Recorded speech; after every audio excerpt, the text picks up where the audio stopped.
Hey, how are you today? It's Pecamo the Haze Mechanic. I'm excited to be here with you guys today. It's a wonderful Sunday evening.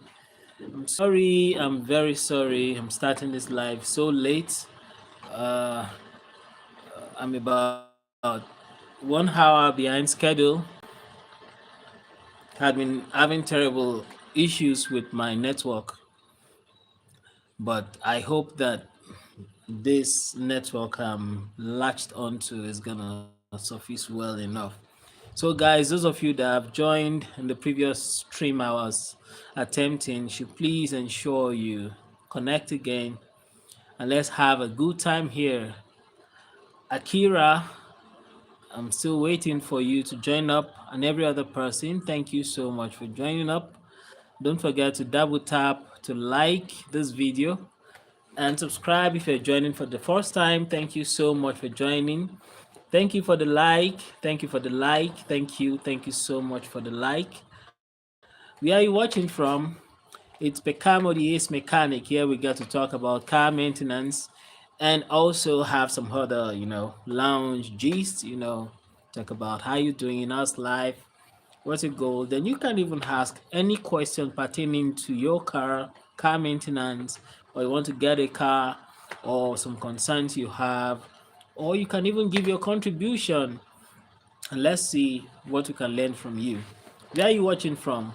Let's know. It's Pecamo the Ace Mechanic.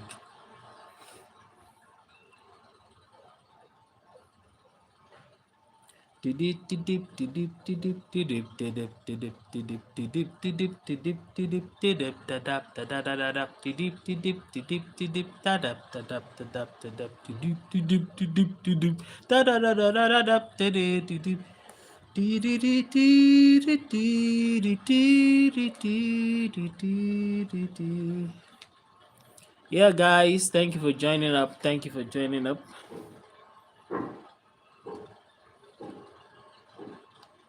Where are you watching from? Let me know. Where are you watching from?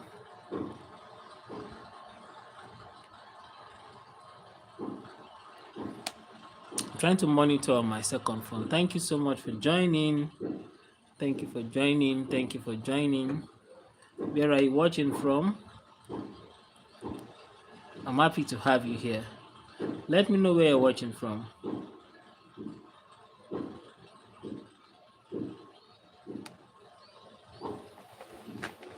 Yo, it's a beautiful day. Today is Sunday. How did you spend your Sunday? Let me know.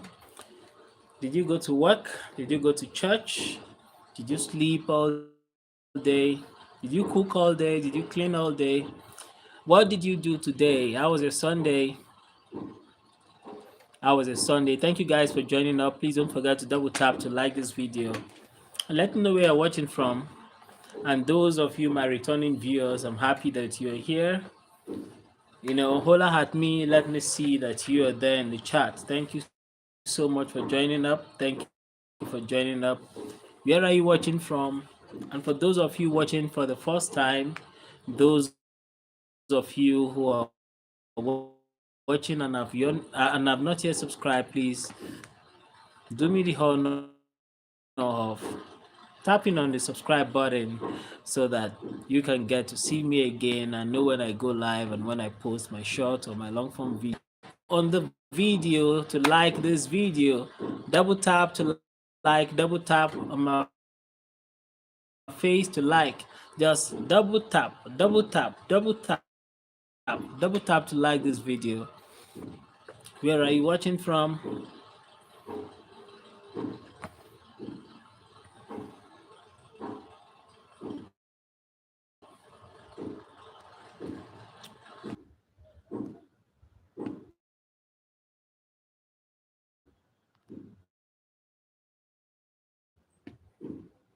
Thank you so much for joining up. Before we go into what we want to talk about today, I want you to ask me any question.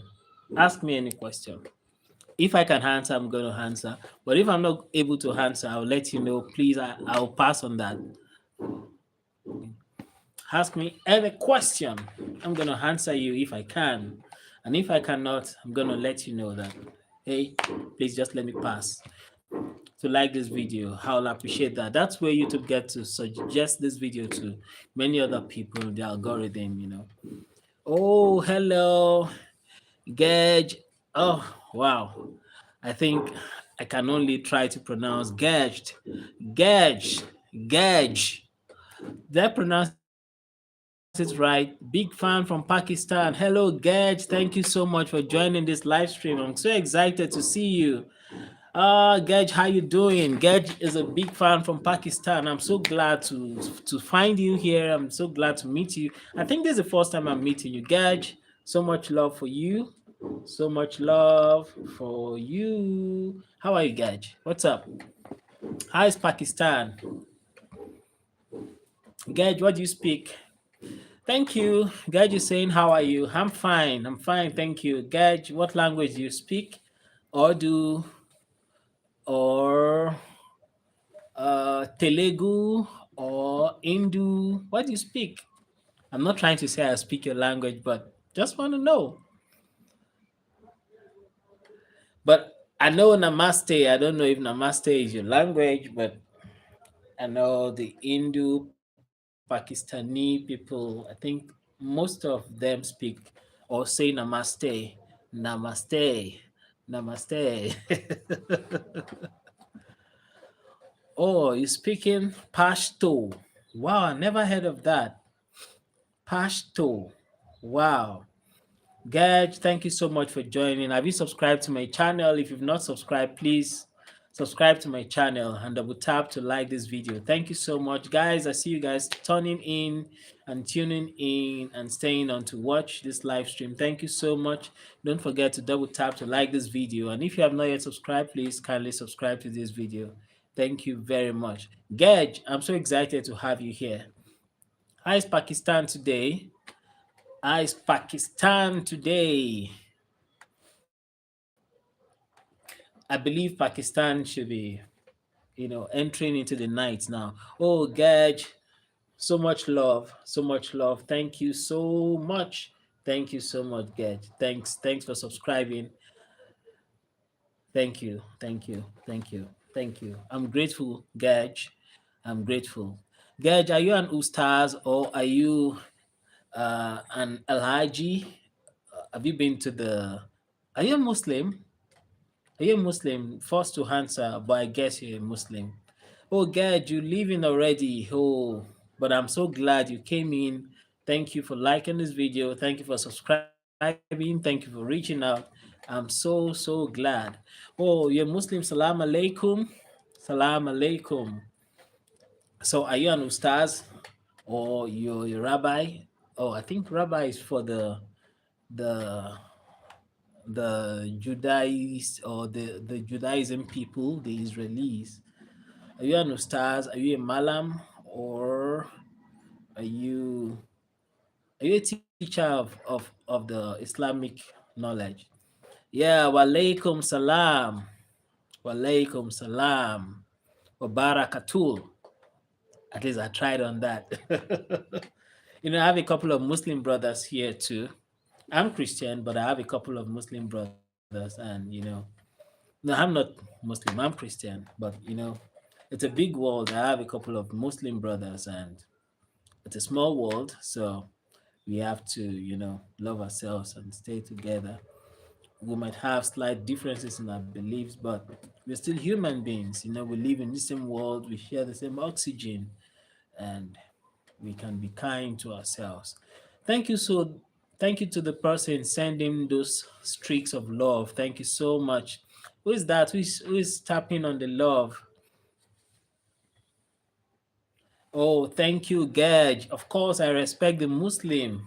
You know, we are all subject to where we are born and the religions that we are introduced to from birth. So we didn't choose for many of us. Maybe we get to choose later, but we didn't choose the religion we are born into. It's a function of geography, and our parents chose to, give us the religion they were introduced to, and they believe is the best. And as far as we, show love to each other, irrespective of our belief, and tolerate each other, I think it's cool. I think it's cool. Okay. Um, guys, I want you to ask me any question before we go into whatever we have for today.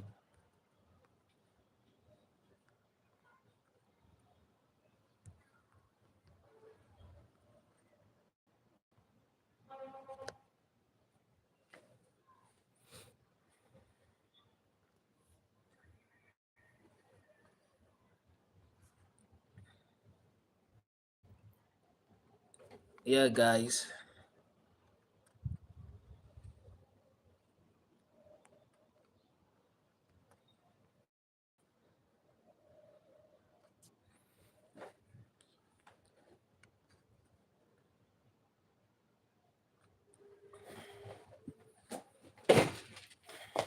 So you can ask me any question, maybe pertaining to life or pertaining to cars. But before we get into what we want to talk about today about car maintenance, you can ask me any question. If I'm able to answer, I'm going to answer. But if I'm not able to answer, I will beg to pass on that. La ilaha illallah Muhammadu Rasulullah. Yeah, I think I know the meaning of that. Uh, I think it means there's no other God but Allah, and Muhammad is his messenger, something like that. I think I think that's meaning. And Nabi Muhammad sallallahu alaihi wasallam. I know a bit about those. When you guys go to your Eid during the Mubarak that you guys have. We hear the prayers sometimes either over the TV or thereabout. No, I'm not a Muslim, but I know those lines, at least a bit of them. I'm not a Muslim, but I have a couple of friends. For example, one of my trainees in the workshop, eh, you know, he's a Muslim, so we share about what's the meaning of this, why do you guys think this way, why do you believe this, uh, what's the core of your belief, and those things like that. But I'm not a Muslim. I'm a Christian. But like I told you, I respect my Muslim brothers. I respect my Muslim brothers, my Christian brothers, my Hindu brothers, whatever you believe in. And if you don't have anything you believe in, I respect you. Like I said, we share the same oxygen and we have, basically the same system running in our bodies. So it's just good. So,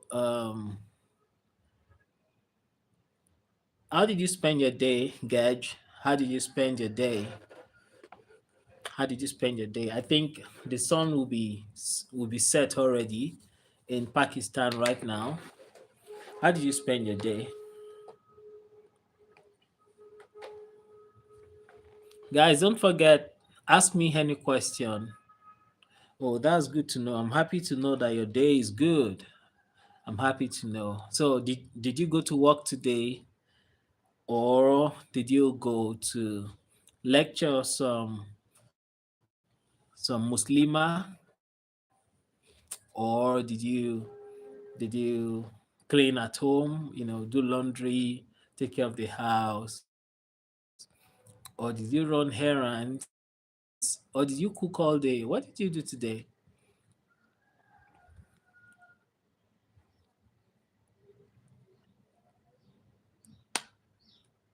Oh, you're so busy. Your day is good.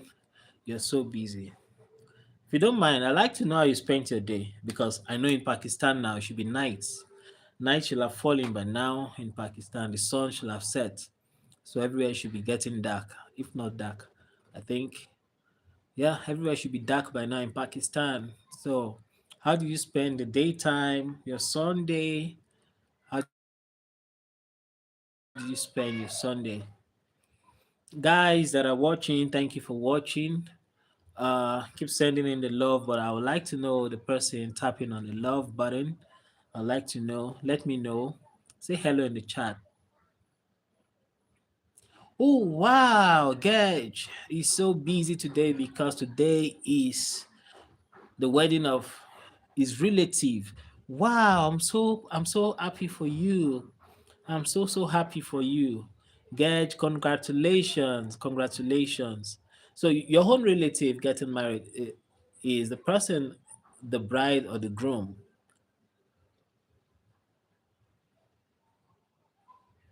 Is your relative getting married today, the bride or the groom? And what's up? Are there a lot of things to drink? A lot of things to eat? Well, I can think about that. Oh wow, you're hosting. That's lovely.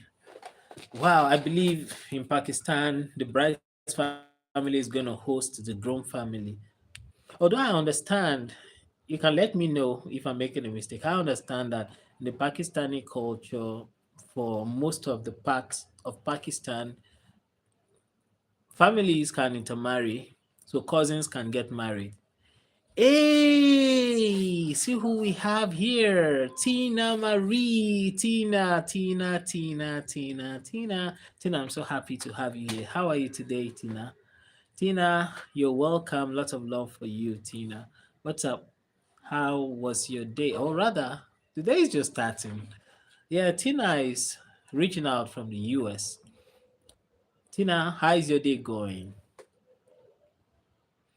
Yeah, I'm doing well. I'm doing well. Tina, I'm fine. I'm fine. Yeah, yeah. I'm happy to know that your day is good. I'm happy to know your day is good, Tina. So, how's the temperature over there? Is it hot? It's really getting hot over here. Like, I could tell today the temperatures were as well, not crazy, like the heat wave you guys get. Okay, Gage, thank you so much for stopping by on a special day for your sister or for your cousin. Thank you so much. Thank you so much. I'm so happy, Gage, that you could make it down here, despite the fact that you are giving your female relative and and in marriage. Thank you so much. Thank you so much. I don't know if there's a lot of beer and gin for you guys to drink, but don't take too much. All right, Gage, lots of love for you, Gage. Thank you so much. Thank you so much. Oh, Tina is saying it's nice here, a little chilly. Oh, the meaning of that chilly can be broken down into two things. It can be so chill, like frigid, and at the same time, it can be chilly, like the chili pepper. The spicy chili pepper. The chili. Chili. So which of it,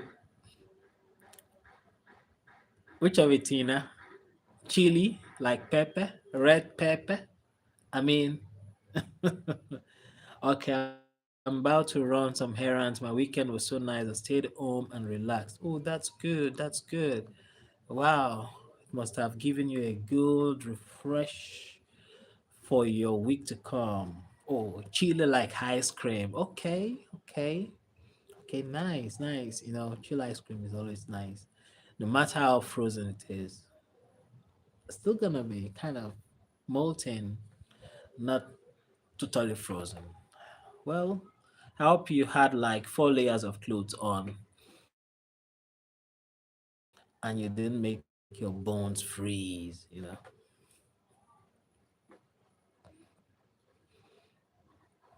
No, I'm not working today. Today's Sunday. I went to church. I'm back from church. Here I am holding my live stream. And I'm happy that a lot of you are here, and especially the fact that Tina is here. I'm so happy to have you here. Thank you. Thank you guys for joining. Thank you guys for joining. Hey, Lizzie. Lizzie, how are you? Lizzie, how are you today? How was the day? Oh, Tina is saying, oh, okay, I'm off of work today. Definitely.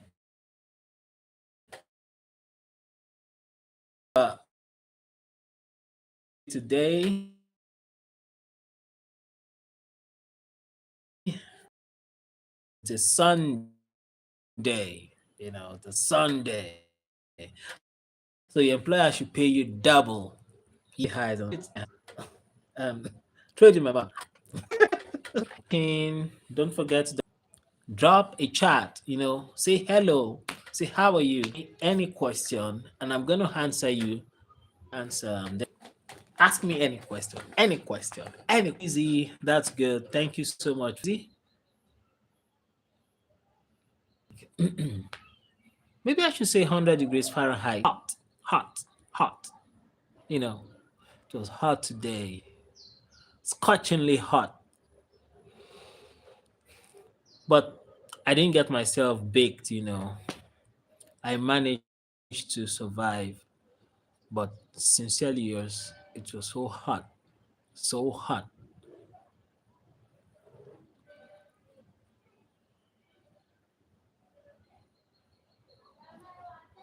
So who's asking a question now? Ask me any question, any question.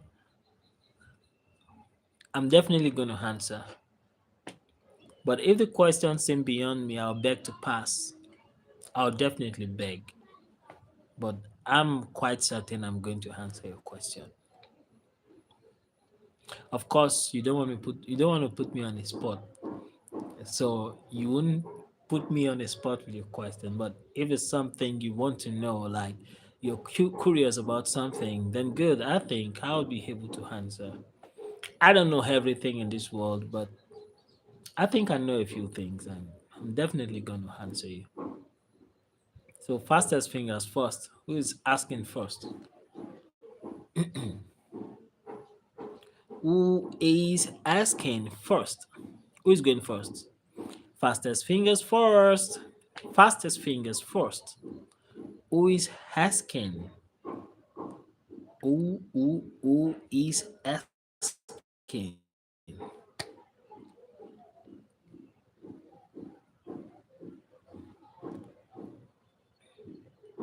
Lizzie, how did your day go?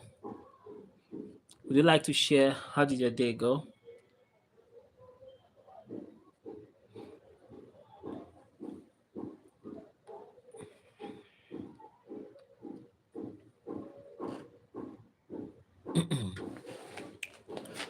Okay, you guys are not asking a question. I'm waiting. I'm waiting for your questions. And I want us to, do with that before we go to what we want to talk about today. Because I'm going to be asking you a question, like a question.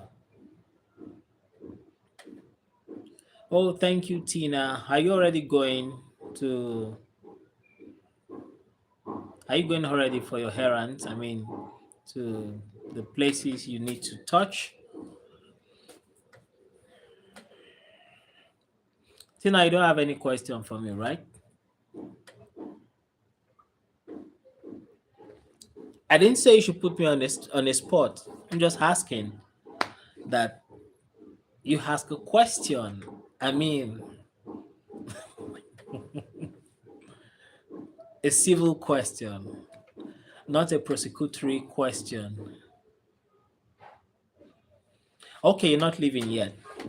So I think you're still here, right? You're still here, Tina?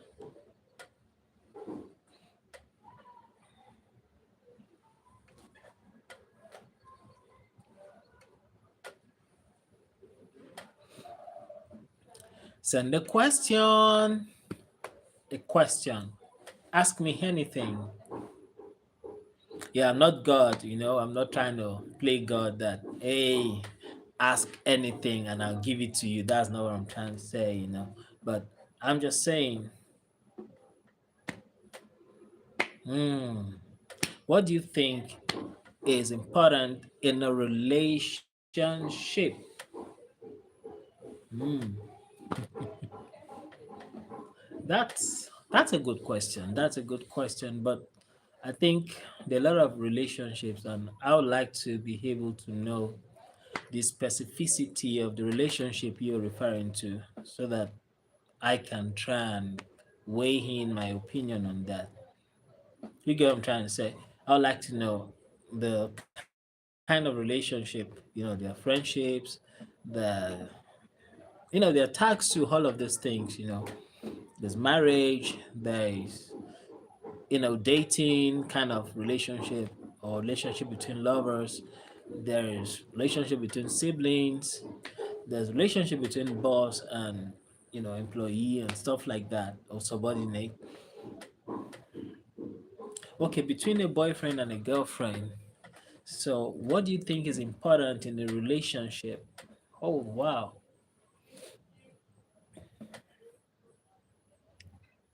Well, I think if I'm going to be answering in a global fashion, I would first of all say that what's going to be important in a relationship will be different from what's going to be important in another relationship.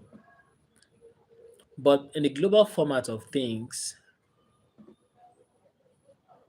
the most important thing that will make that relationship gel well, move well, is for them to have a good value system. I mean, not necessarily unified value, but let me say an harmonized or a harmonized value.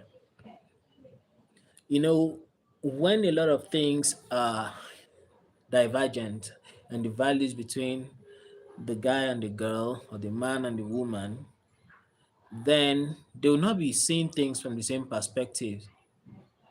Definitely, everybody is going to have their opinion. The guy is going to have his opinion. The lady is going to have her opinion. But the basic core of understanding of logic must be unified. For example, I used to use this example when I talk about something like this. I used to say some people believe that, okay, when you see someone that does not have money and is asking for alms, like begging or seeking assistance, like repeatedly, some people have the school of thought that, hey, he's just a product of our society, so I'm going to help him the much I can. And others will have a school of thought that, hey, you have two hands, you have two legs, you could reason, you speak in my language, you could comprehend. So why are you begging? Go and work, work. So if those kind of two people come together in this kind of relationship you're talking about, Tina, they are likely going to have issues if one wants to, display some decent levels of generosity and the other one is feeling like, hey, you're wasteful. We need that money more than him. Or in a scenario where the guy is big on gratitude. Thank you very much. Tina is saying good answer. Thank you very much.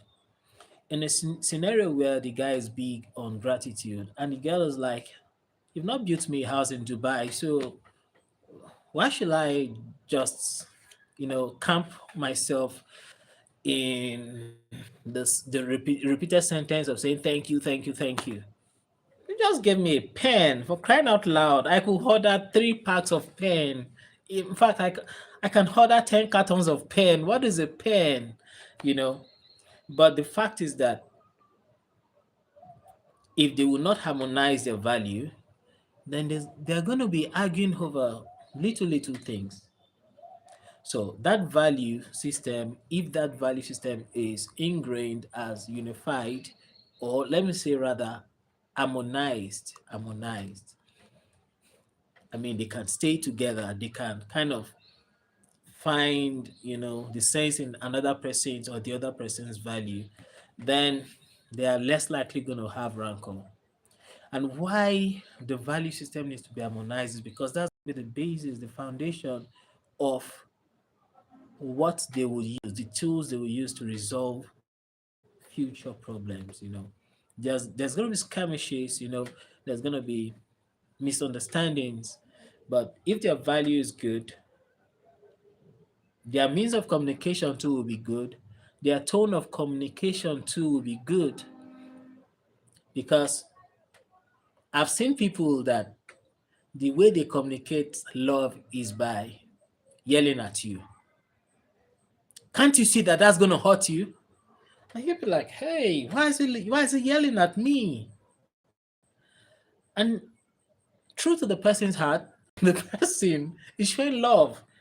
If I don't love you, will I tell you it's going to hurt you? But that's not how you saying it. So what I'm saying, yeah, Tina is saying, so you're saying the foundation must align.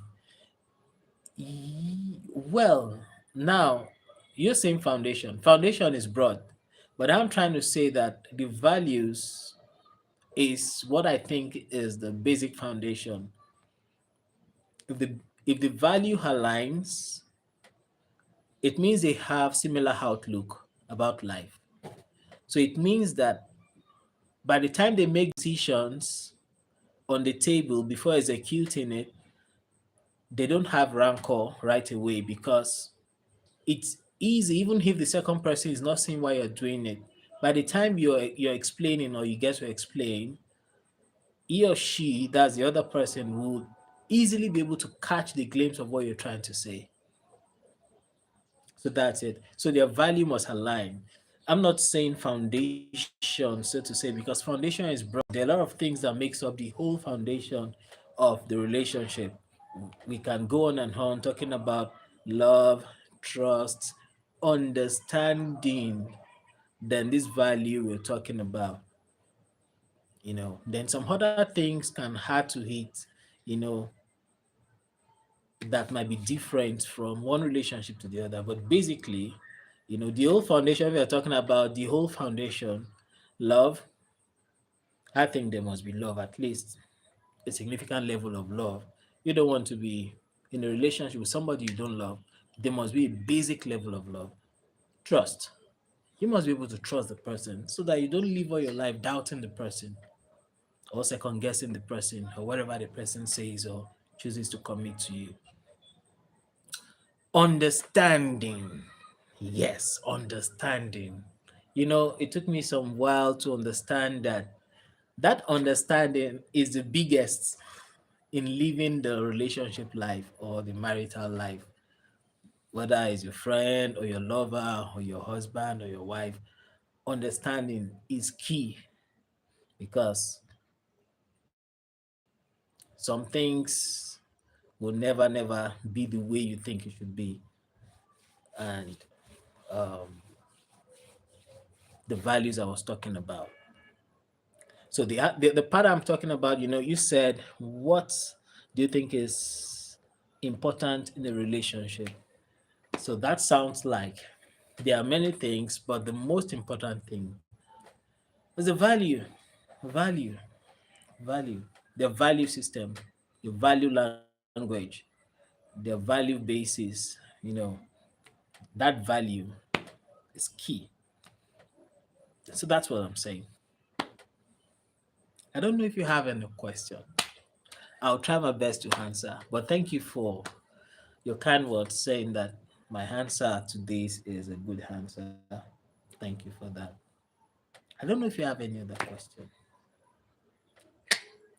Thank you, Tina.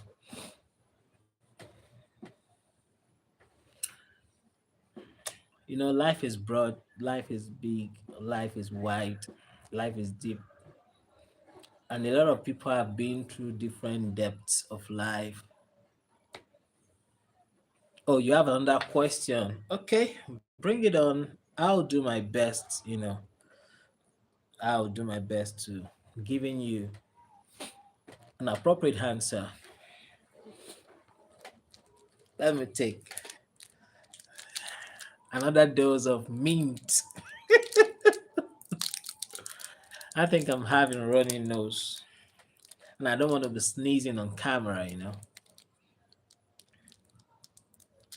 So what's your other question? You say you don't have another question. Tina says, no, I don't have another. You gave me a mouthful. I appreciate it. Okay. Thank you so much. Thank you so much. But I wish you have another question. And if any other person watching as a question.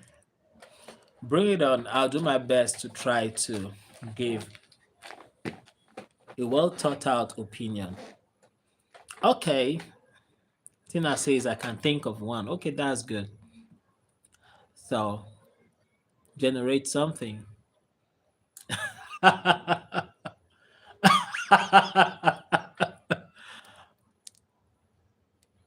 You mean my most embarrassing moment?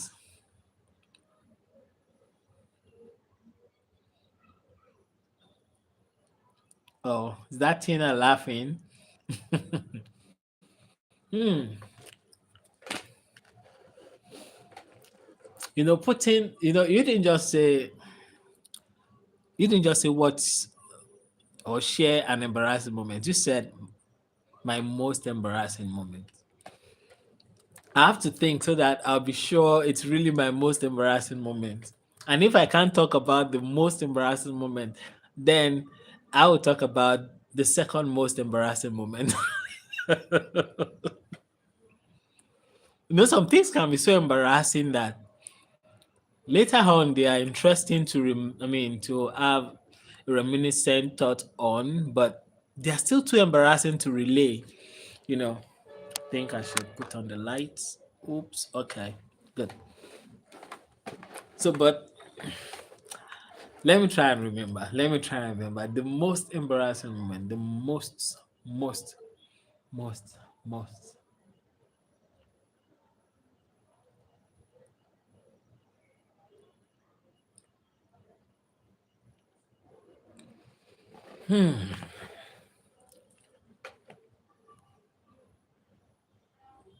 Well,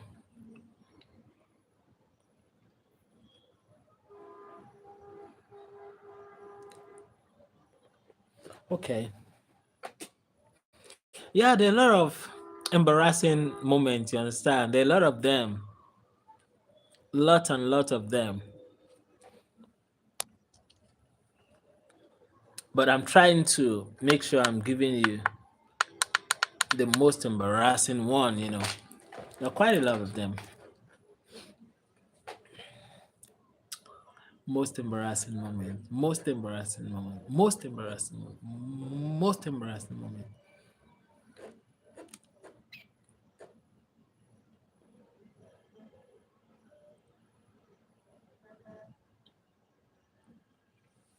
Okay. Let me just say the most one that came to my head. But I have a feeling that that's not the most embarrassing moment I had.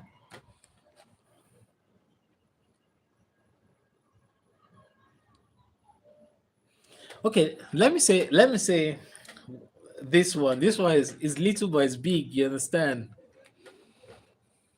So you went for a setup, like I went for a setup, and I was working with a set of people who were setting up for a gig. And now on the sound mixing board, the mixing console, I was with somebody, one of those that invited me, and we're only two there.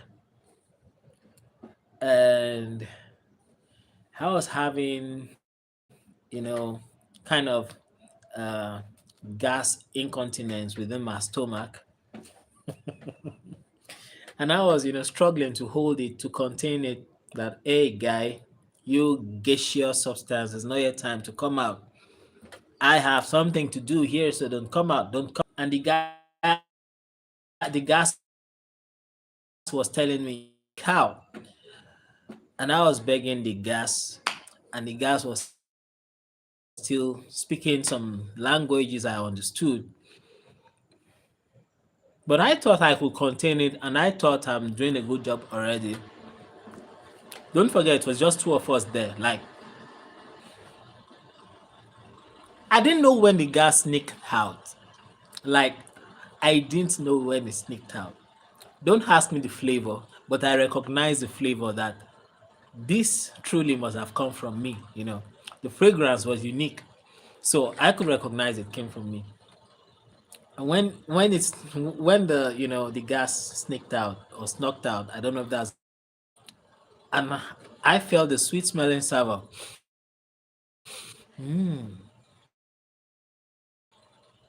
This must be mine. But I didn't move a bit. I didn't utter any statement. I didn't say anything. I couldn't say, what's that? Who did that? Because it was just two of us. So if it wasn't him, in his mind, he's going to know it's me. So rather just as if nothing happened. Fortunately, maybe because he respected me, I mean, the other guy standing next to me, he didn't even mention anything. But I saw his nose moving, his nose was twitching like something is happening here. But I was just busy what I was doing. And I was like, well, this guy's embarrassed me, but I'm not gonna kill myself. So that was embarrassing. Some of the other things that could have passed for embarrassment, somehow I got to take care of them. It didn't come into the fore. Like nobody observed it. I only was embarrassed because of the processes, and I had a way of containing it and things like that. So that's one embarrassing moment that came to mind. And I'm sure it must have happened to some other people, but some people do as if they don't pass things like that. They do as if they don't they don't pass physical, but I do. Yeah, that's the aim. Laugh at the phone. A lot of things happen. A lot of things happen. Yes, yes. I remember. I remember another one. This one was embarrassing, but I tell myself, there's nothing I can do about it. I'm not gonna kill myself.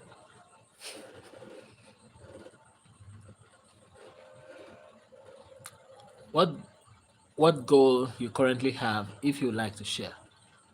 Before I go to that goal, okay, let me answer this question first. I wanted to say another embarrassing moment that came to my mind now. This one was embarrassing. I mean, super embarrassing. At least to me, it was. What goal? Well, I have a lot of goals. You know, I play in many leagues. I play in the Nigerian league. I play in the European league, in the American league. So I have a lot of goals. Okay, I want to know the embarrassing one first. Okay. So I remember this day. I remember earlier in that week, I noticed inconsistency in the functioning of my car. I noticed that I was having consistent misfires. And excuse me, I want to increase the brightness of my screen. I'm finding difficult to see my screen. I want to see myself, like see myself well and savor the beauty of what I can see with my eyes. Okay, that's done. So I I noticed misfires in my engine some years ago. So I'd scheduled that okay, I'm gonna be having a job to finish on the Monday of the following week for a client's car. I'm a mechanic. So I'm gonna be finishing that work on Monday. So by Tuesday, perhaps I'm not able to complete everything on that car of Monday. I'll complete it on Tuesday. Then I told another car to come on Tuesday. So Wednesday, I'm going to work on my car. Of course, I've checked, and by experience, I was able to know that I have a blown head gasket. But I still took the car for a trip. You know, you risk something that you know about, and Sometimes it works for you. Your understanding pays, you know. Another time, I took it for some short city runs and everything was fine. When I was rounding off with the car I scheduled for Tuesday, a client of mine from Lagos called me. He came somewhere that it's at the outskirts of my town, outskirts of Ibadan, that he went to visit somebody. It was a grand SUV truck. So he went to visit somebody. Only rolled over because the parking space, the driveway was kind of backwardly inclined, like a backward gradient, you know, backward downward gradient. So it's only rolled to the back. He thought he put it in reverse and it was going backward until it got to where the incline had diminished, where it was flat and it wasn't going again. And he tried to accelerate while the shifter was in reverse and it wasn't still going. It did all the magic it could do, it wasn't going. Put it in drive, it wasn't going. So he called me. I've done a couple of work for him on his car before. You know, sometimes he sent his car from Lagos to address some issues that some guys in Lagos could not do. And thankfully, I get them resolved. I still follow him, Tina, and every other person watching. If you're watching, if you're still listening to me, please let me know so that I'll know I'm not just talking to the screen.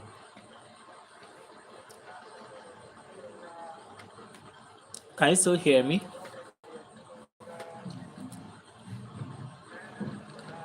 Can you hear me? Can you hear me? Can you hear me? Let me know.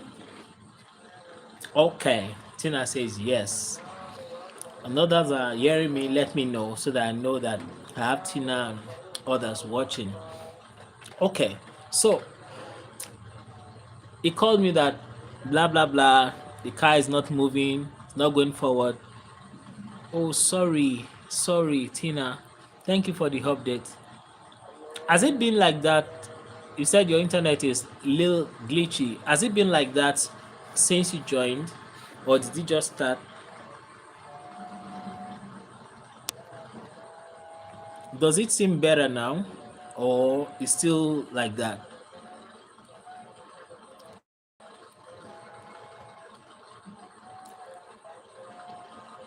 Oh, I'm sorry. I'm sorry. So is it okay? It's better now. Okay, okay. Thank you for letting me know. Thanks for the update. I hope it remains better. But if it goes bad or intolerable again, let me know, please. All right. So he called me that his car is not backing out. His car is not moving forward. It's not working in drive. It's not working in reverse. It's not doing anything. It's not moving. The engine is running fine. It accelerates while in gear, but the car is not moving. The truck has a V8 engine. So I was like worried. What could it be? What could it be? So he had to leave and order a Uber. Was he an Uber? Okay. English says if it starts with a vowel, then it's an. And with a consonant starting a word is a, the article hey. Okay. So he ordered an Uber, but it doesn't sound well in my ears. But anyway, it's English. He ordered an Uber and he had to take an Uber to Lagos. So he pleaded with me that please look at you. He pleaded with me that please you have to come and take a look at it. So he had to leave. He dropped the keys with his host, that's the people he came to visit. And I was like, man, this is the issue. I have scheduled Wednesday to fix my car. My car is actually in a critical condition. I don't want to risk it because I'm going to be traveling about, say, round trip, say, I'll be covering 50 kilometers. I think that's about, is that not 30 miles? That's about 30 miles. and I don't want to risk everything. What am I even saying? More than 30 miles, almost about 50 miles. I didn't want to risk it, and that's the only means of transportation I have because it's at the outskirts of my city. But he pleaded, and I was like, okay, I could give it a try. On God, I'm not going to be having an issue. But I knew that I was having serious misfires, symptoms of, you know, the last tail end of the service life of my engine. I was already experiencing the symptoms I'm going to get or I was supposed to get when the head gasket issue has aggravated. Then I was like, okay, let me try. So I went with my son. If you've seen some of my other videos, my son that was 5 year old, like in one of those videos back then. So I went with him. I think then it was 5. So we went there that Tuesday evening. By the time I was halfway on the trip, I was seeing some symptoms that was telling me, hey, are you sure you're gonna make it? My car jerked like twice. And I was like, I know that jerk. So I kept driving, I kept going, and I was like, good Lord, I'm not gonna be stranded. And I kept going, kept going. I was avoiding whatever is gonna make me, slow down and put, much load on the engine while I want to engage back on an acceleration. So I kept going. I tried to make it consistent till I left the city and I was, on the highway, like on the, how will I put it? Like what you guys call the woods over there. So kind of forest, no houses, kind of outside the town. And I was going, and I was supposed to make a U-turn to, as if I was coming back to where I was coming from, going back to where I was coming from. Then after about, let's say, 2 miles, I'll make a turn to where the place is. So between the U-turn point and where I was supposed to branch off, I met a roadblock, like a checkpoint. It's a police checkpoint. Yeah, security checkpoint, police checkpoint. When I had to slow down, I was like, I'm in for this. Because before I got to that point, my car could not idle again. Like, if I lift off my leg from the gas, from the accelerator, it's going to shut off the engine. If I try to start the engine, it's going to come up, but it will shut off immediately when I lift my leg from the gas. So I was making sure I had no need to slow down totally.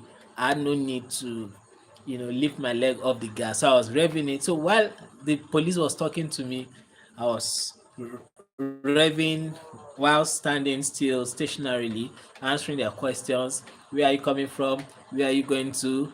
Your driver's license, your vehicle license, roadworthiness, this. And at a point, one of the officers told me that you're supposed to shut off your engine while you're at the checkpoint. And I was trying to explain to him, pleading with him that, hey, please, my car is having an issue. If I stop revving, it's going to go off. And if it goes off this time, I don't know if it's going to come home. And he was like, oh, is that the case? Okay, get going, get going, get going. I was like, happy. So I tried to accelerate and I moved away from there. Right after moving away from there, I was seeing on my wing mirror that behind my car is a very big pool of, steam coming out of my tailpipe, my exhaust pipe. So I knew that there was an influx or an ingression of water or coolant into my combustion chamber. So that coolant was being burnt off by the combustion, like in a very high quantity. So I knew that the whole cooling system was flooding into my combustion chamber, into the engine, and most of them would not be burnt out. Most of them will seep through the piston rings and go down into my sump and mix with my engine oil. I'm going to be making a milkshake. That's a milkshake factory, free of charge. So I was trying to, you know, be steady in my driving. When I made my branch off, when I made my turn, it was onto a off-road kind of road. So I was making sure I was driving as fast as I can so that the engine rev will be high. Until, fortunate for me, it was a big compound. I drove into that place. The gate was opened. No, the security guys were not at the security post of that very big compound. So driving maybe a few yards into the gate, then I met the security personnel that's guarding the place. So it was at that point he accosted me that, where are you coming from? Who do you want to see? While I was trying to explain, lo and behold, the engine went off. When I tried to start the engine again, while trying to crank it, poof, poof, poof. I just saw, a big puff, a large puff of a cloud of coolant coming out from my from my exhaust. And I tried to crank it again, and I saw that there was no more compression in that engine. Like, instead of it to sound the regular, it was sounding like a motor, like no more compression. I knew that this engine is not going to, move this car away from here. It's grounded, and I'm grounded. So my son was like, "Daddy, what are we gonna do?" He was furious. Like, I was like, "There's nothing we can do. We can't take this car back home. So all we can do is, let's just find a way of moving this car away from the center of the road. Luckily, we are already in the compound. Let's move it away from the center of the road to somewhere safe and somewhere that's not going to deface this compound, this facility, or whatever."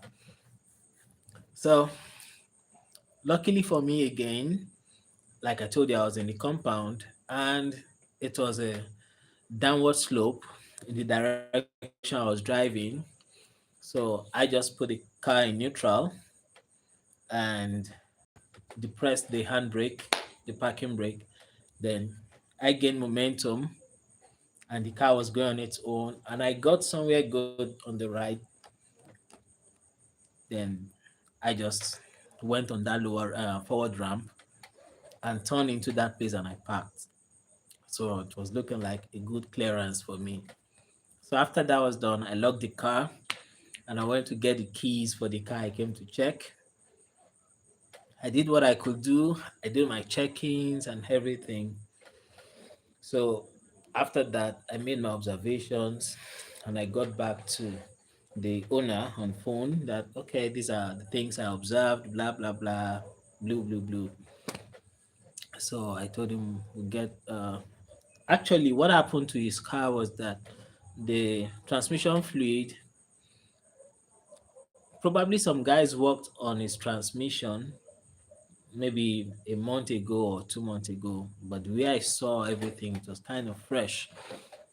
So they tried to seal the bottom pan of the transmission. Maybe they clean the bottom of the transmission, the bottom pan, and replace the transmission fluid filter and covered it back and sealed it back. But the seal was not good enough.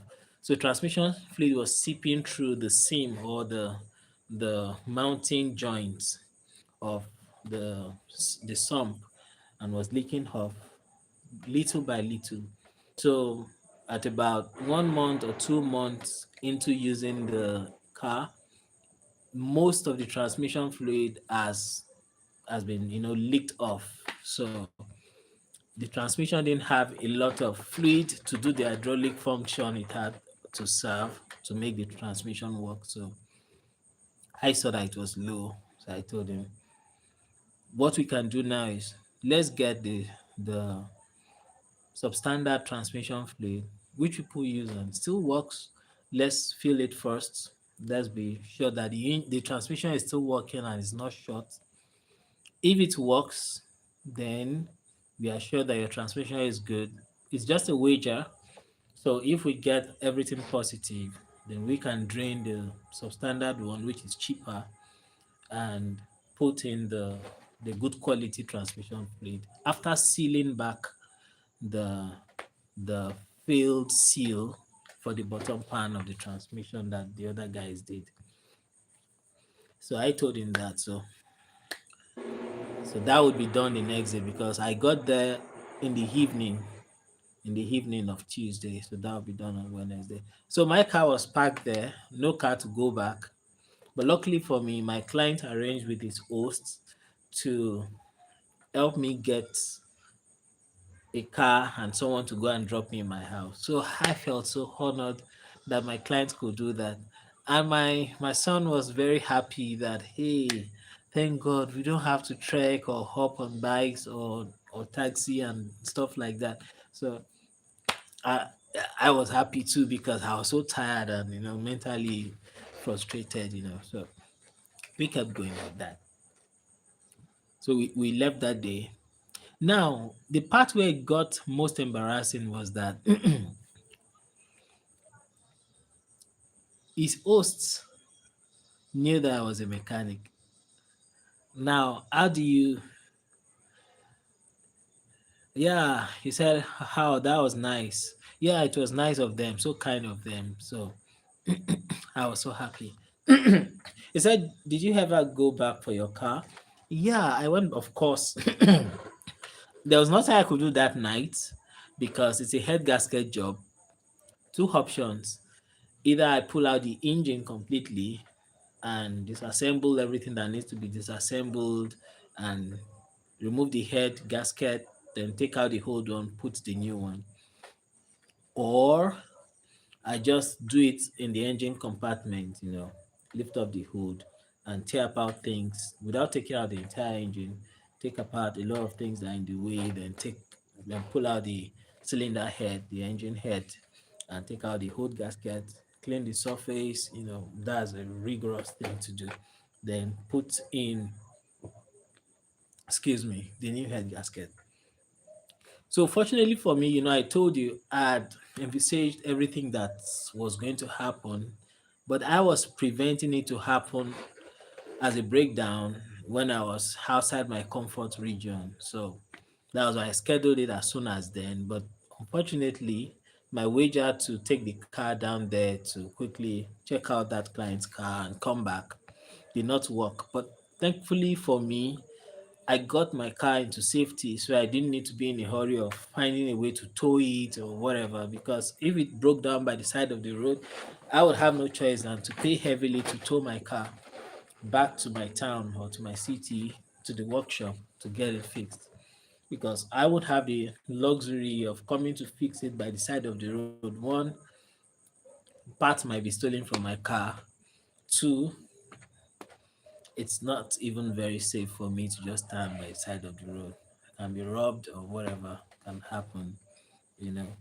So, and definitely, whatever I want to do can't be done that night. It has to be the next day. I have the part I wanted to use. I bought all of them during the workshop. So I went back to the workshop the next morning, picked everything that I bought to fix the car.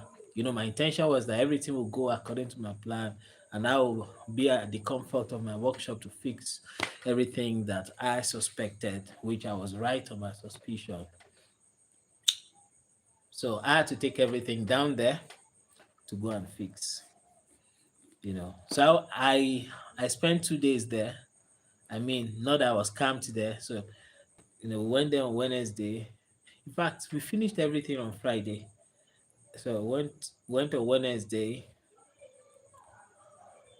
We took out the cylinder head. I also wanted to change the valve stem seals. So we changed all the 16 valve stem seals, then replaced the cylinder head. Now, where the issue was that prolonged it more than was supposed to be 2 days, was I discovered a coolant pipe that was rusted already and was seeping out water. So I wanted to use that opportunity to replace that pipe. So I went to the market on that that Thursday, second day, and I looked for it before I found a good one, used one that was good, that was in good condition, that was satisfactory for me. The funny thing was that I saw some that was still rusted, like the one I wanted to replace, and they wanted to sell it to me, but I will not settle for less. But it was looking like it's impossible to find a good one. So it was scouting for that good or better units that made it long for me to finish up with the repairs. A lot of bugs flying around here because of this light. Do you have bugs chasing lights in America or in other parts of the world? Yeah, and during some seasons, when you have a bright light, you have a lot of bugs and flies, insects, streaming to. Maybe you want to warm yourself on the light. I don't know. Oh, so it's universal. That's good. So that was how I fixed the car there. Three 3 days, yes. So while I was working on the car and people were coming in, were going, is this not the mechanic that came to fix this car? And now, something like Esau's garment, where his garment is torn, something like that. I was feeling embarrassed, but I just told myself, hey, shit happens. Even the president and commander in chief of armed forces of countries get shot with the best of security. So it's not a big deal for me. It happens. So my car broke down. So what? So I'm not gonna kill myself because my car broke down and I'm his mechanic. I'm not gonna kill myself for that. So I just took some courage. Now, just some courage, not all the courage available because it was so embarrassing. Some of the people that came around that place were people I know that believed in me, but I just decided to, there's nothing I can do about it. My car is broken down. We can't reverse the time. It has happened. So we move forward.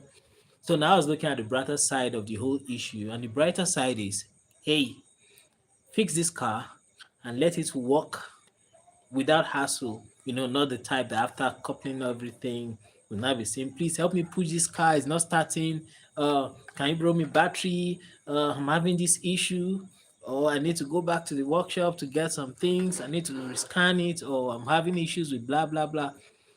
So get it done. Let it be a testimonial because some people see you looking different. I mean, they see me looking different from the regular mechanics they are used to. I'm a mechanic with style. So some people don't believe I do the works. They think I'm just a smart guy that, that's very intelligent, takes the challenge or the cars and, sublet it to other guys that fix the car. And I'm just like a contractor. So some people feel like that. So I was like looking at the bright side that at least they are going to see that I'm the one doing the wrenching. I'm the one doing the work. I'm not a foreman. I'm not a contractor. I do the work. I get my hands dirty and I bring out the solution. So that was the bright side I was looking at. So they'll be able to see practically. If they like, they can come stand by me all day while I was working on my car. And they'll be able to see that this guy knows what he was doing. So, and luckily for me, I knew what I was doing. I fixed it. And at the first start, the car started. No need to be saying, let's check the sensor, let's do this. I did it the right procedure and the car started and everybody was amazed that is this the same car they saw the old intestine out that is running? Oh my god, everybody was happy. And I was like, okay, yeah. What do you expect? It's the ace mechanic on duty. So what do you expect? The car was supposed to run in it. So that's how I got the car out of that place.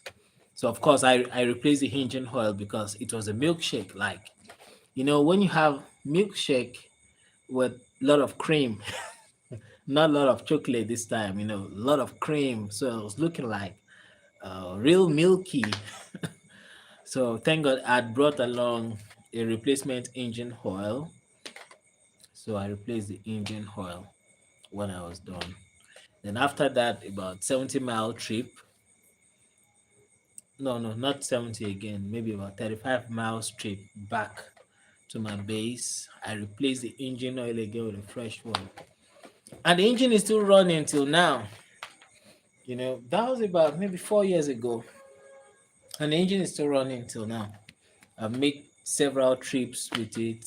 I didn't work in the comfort of my workshop, but I got it done, you know. So it was an embarrassing moment, like for real.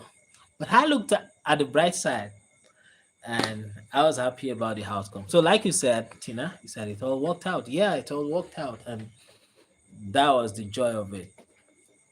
Yeah. So, I've answered your question. Yeah, that's all that matters. You got it done. Yeah, thank you very much. Yeah, thank you. For real, that's all that matters. That I got it done. So, the funniest thing was that I couldn't be explaining to everybody that, hey, that my car was at the verge of breaking down, had scheduled to fix it the next day, but I was called to come and do this car here. So I had to come here to do this car. And unfortunately, my car met its Waterloo and my car broke down and blah, blah, blah, crying on people's shoulder. You would have the opportunity to tell everybody that I was trooping in that that was how I fixed it and I turned what was supposed to be a shame to my glory because many people that came over to that place were able to see that I do the job, I got it done. So I was not a contractor, I was not a foreman.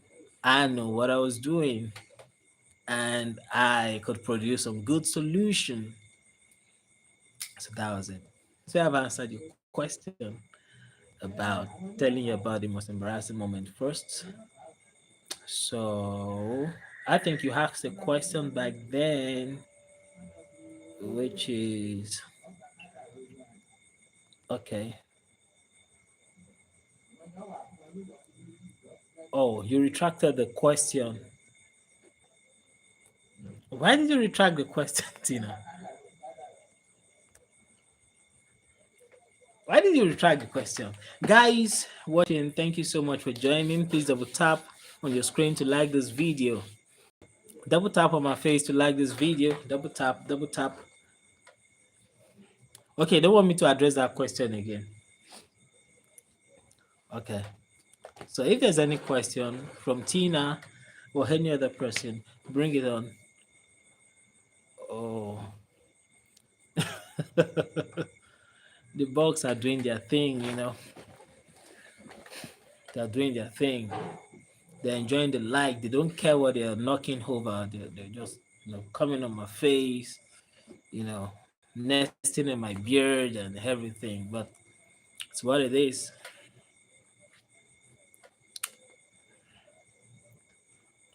How much more time do we have? Okay, we spent about 1 hour plus here. Is there any question from anyone, Tina, or any other person watching, so that we can trash that and move on to the little thing we want to discuss about today? Is it little? Okay, maybe, maybe not. Yeah, the weather is it's still hot, even though it's dark here. It's 1908 here. That's 8 minutes past 7 p.m. here in Ibadan, Nigeria, but it's still hot. Like it's hot. I'm a bit sweaty, but because I'm outside, a bit of wind here and there. I need one more question before I go into what we're discussing. Tina is saying, "What are we discussing?" I need one more question to answer before we go into what we're discussing, discussion, discussing, Wisconsin.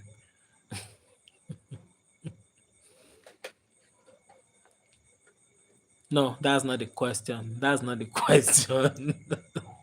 Okay, let me do like you did. Okay, I'll take the question first. No, I'll take another question first before we go into what we're discussing. How about that? One last question before we go into what we're talking about today. It's good to laugh, and I'm a laughter ambassador.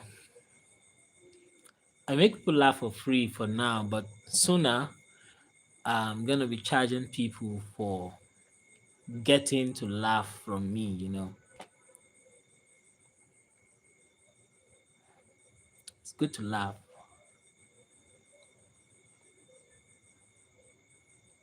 Sometimes I wonder how universal a lot of things are. Like joy is universal, something you can experience or you can see to be experienced universally. Is something you can see to be expressed universally, irrespective of culture or traditional inclination, background knowledge, civilization. When somebody is laughing, either with a black skin, a white skin, wherever they are from, all over the world, you're gonna know they're laughing. Whenever they're crying, you're gonna know that they're crying. Sometimes I think it's still easy to know when they're tired, you can know they're tired. When they're energetic, you can know they're energetic. But I think things like anger cannot really be known in some instances because some people's cultural disposition or the way they articulate their languages, even where they are trying to be friendly or just neutral, you think they are hungry. The way they speak, their cultural way of engagement is likely going to make you think they are fighting when two people are discussing. Why are they yelling at each other? I don't want fight. Can you guys stop the fight? But actually, they are just gisting or they are just communicating or just excited. So, but when it comes to joy, yeah, Tina is saying yes. Yeah. So when it comes to joy, you can't miss it. When it comes to sadness, you can't miss it. Crying, laughing, yeah, you can't miss them. But when it comes to hunger, you can't really tell rightly most times. Aggression, you can't really tell most times. Um, what else? What else can't you really tell? Yeah, when people are excited, you can't really tell too. The way people engage, engage people in their state of excitement vary from culture to culture, language to language, and stuff. Some people talk to you, think they're excited about you, but it's just a normal way of speaking. And you think that you've brought them over, but they are just neutral about you. They're not impressed and hinge about you, so they're not excited. So it's just interesting. It's interesting. But I like the fact that joy is universal. Thank you. Tina is saying yes, I understand that. Thank you. Yeah, you know. One more question before we move into what we have today. One more, one more, one more, one more, one more, one more, one more, one more, one more. Now I'm asking the question that you asked me a question. One more.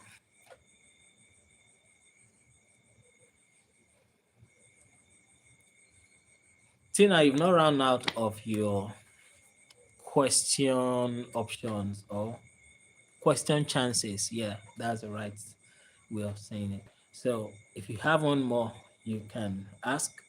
If you don't have, you can synthesize one right now, right here.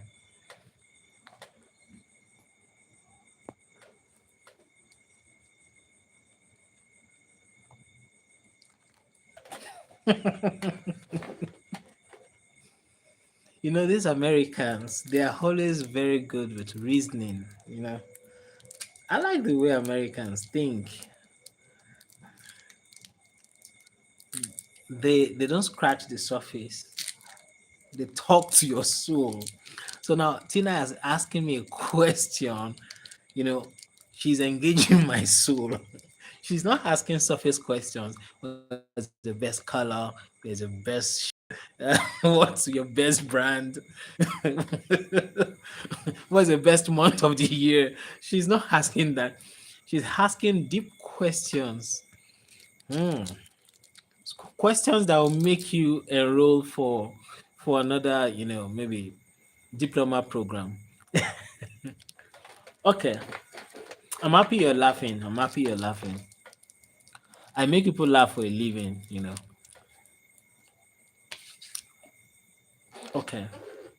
So he said, what's one of your values that take, I think you were trying to say precedence over whole. Thank you. Thank you. I'm good at what I do. What's one of my values that takes precedence over whole?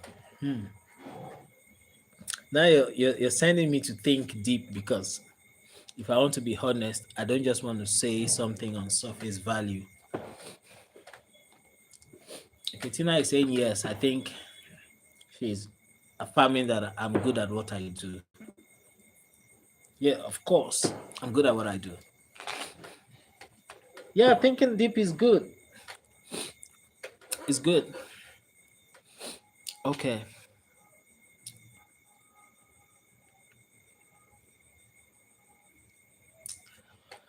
Well, you know, I don't think I've ever seen it like that. Like me having a value that take precedence over every other thing, like that overshoots every other thing or that comes first. But I think one thing that I pride myself in is in whatever I do or whatever I want to be identified as doing, I don't just like being a mediocre at it.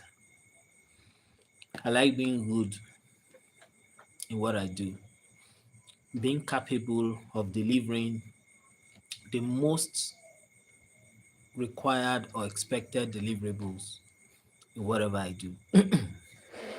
So, because of that, for many things that I do, I try to be universally coherent. So, what I mean by that is that even though I'm localized in Ibadan, Nigeria, I like it to be that even when I get to China and language is not a barrier, when I do whatever I do, they will dove their heart for me. Like they're gonna say, oh, it's good at what it does. When I go to Germany, if language is not a barrier, when I do what I do, they are gonna be able to say, no, it's not just an hobbyist. No, he says it's good, and actually we confirm that it's good. So that's one of the things I take pride in. Excuse me. So I I like understanding whatever I need to do and knowing how it is done. I like to understand the registers on my field so that when I'm talking, I'm calling the different things or tools or departments the right names. So not just describing it the way it seemed understandable to me, but saying it the way they are. So for example, in the automobile aspect, over here there are different names they call different parts. But I like calling them the correct way. So I'm speaking English. So what is the name in English? What's the universal name for this part? What's the universal function for this part? Not what we think it is. It is what they say it is.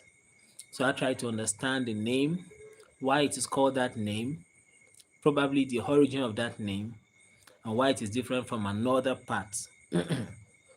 So that when I get into the universal scene, I'm only just changing location, but we are just getting straight into business of doing whatever I said I'm doing together with them. You understand? So I take a pride in doing well whatever I do very well, so that anywhere I get to, anywhere in the world, irrespective of how tall or how short the person I'm meeting is.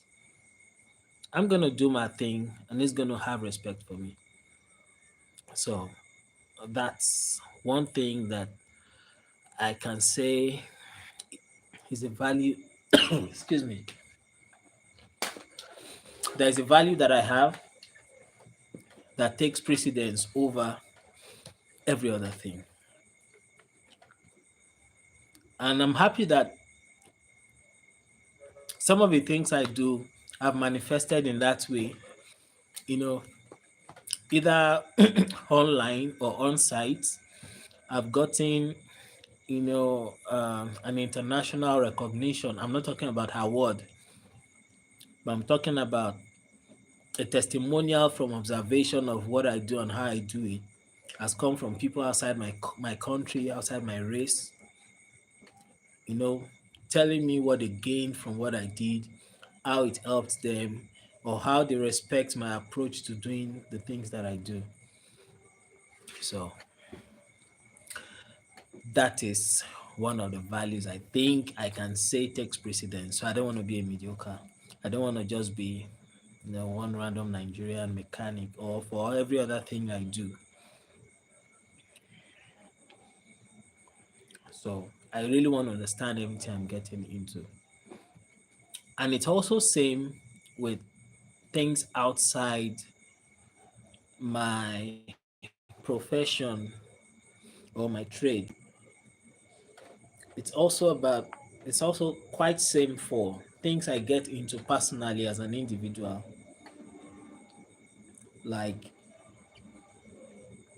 if I want to go into partnership with somebody, maybe for a business, I like to understand the rules of engagement, how partnership is supposed to be legally done, so not just the skillful side or understanding my trade, but every other thing that comes, that you come into. Or if I'm part of a church and I want to be involved in that church, I want to understand how similar organizations that have succeeded does things, what's obtainable, what have you obtained here, what is obtainable in the bigger picture. Same thing if I want to join an organization, I want to know what they are doing and what they are supposed to be doing. So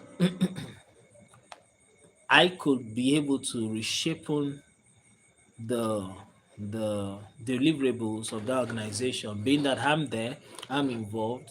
By my input, I can reshape what is achievable by that organization.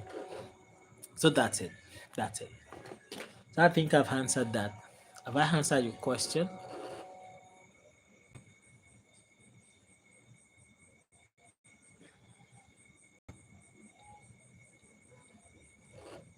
Have I answered your question? Who took away my like? My like was more than this before.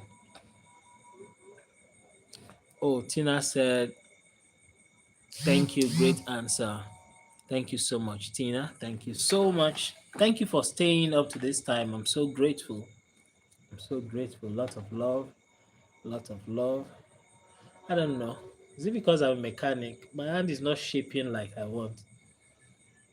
It's looking like, you know, a BBL hat.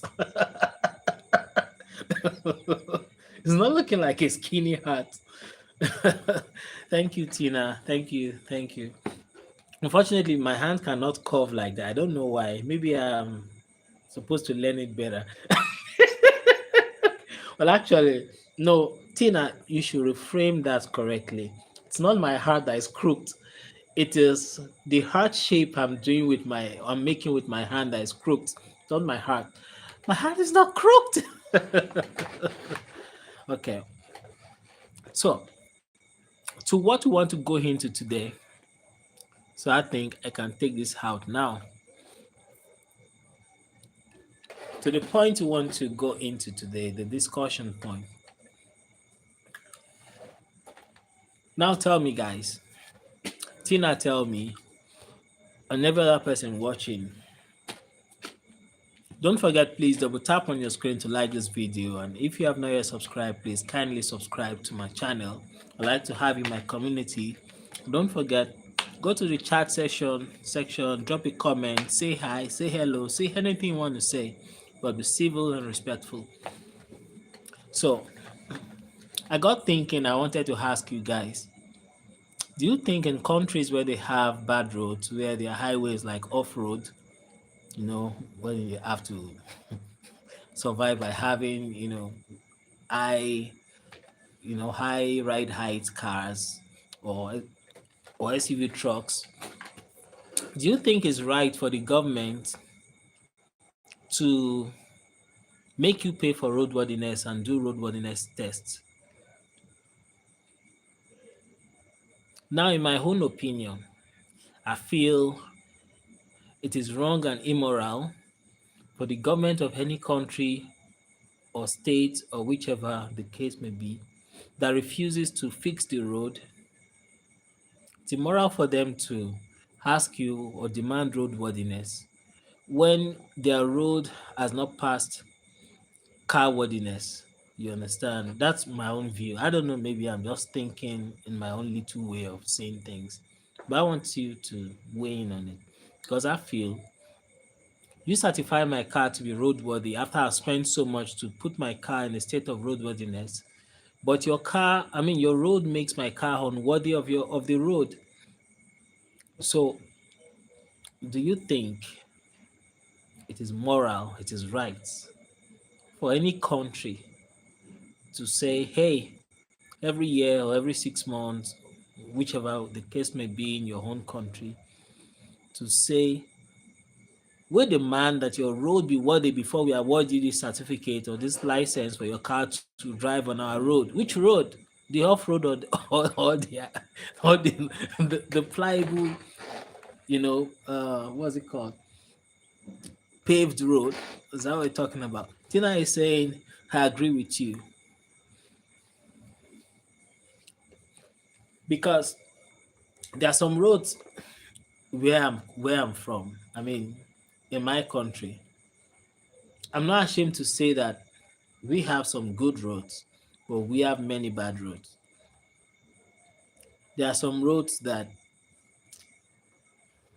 even donkeys we complain to. I mean, horses we complain to to to what do horses do? To run on them. They're gonna complain because a lot of puddles, potholes, ditches, what have you, bumps, adverse cambers. You know, you just see some road and you just feel, did the war just happen here? Or did you just have some selective or selectively located earthquakes here? Okay, Tina is saying there's a bigger picture. If the roads are bad, it it breaks the cars, which causes the mechanic to stay in business and the parts man to stay in business. That's when that's too much. You go buy another car. This the last part of your statement. If I render it in Nigeria pidgin, it's gonna sound like this. That's when that's too much. That's why when that's too much, you go buy another car. Like you go buy another car. By force, you go buy another car. It sounds like Niger pidgin, and it sounds good. Okay, now, do you know, Tina, you're making a very good point because I never thought of it this way. It's keeping me in business. Cool. You know, but I can tell you, among this is a twist. Sincerely, I never thought of it this way because it brings people back to me to fix cars. Before I read that comment, I want to dwell on this a bit. But the problem is that the economy is so bad that most Among all of my clients, only a fraction of them we want to fix their cars and restore it to, the the manufacturer design state. Just a fraction of them, let me say maybe 1/5 of my clients are those that will say, check everything, let me know what's wrong and the cost of fixing everything. I want to fix it all, but if I'm not able to afford all, I'll be able to prioritize on the ones I'll fix now and fix the rest later. The rest 4/5 of my clients, they just want a car to move them from point A to point B. Now, among those 4/5, you have another 1/5. The first 1/5 are those that want it to always be in top-notch condition.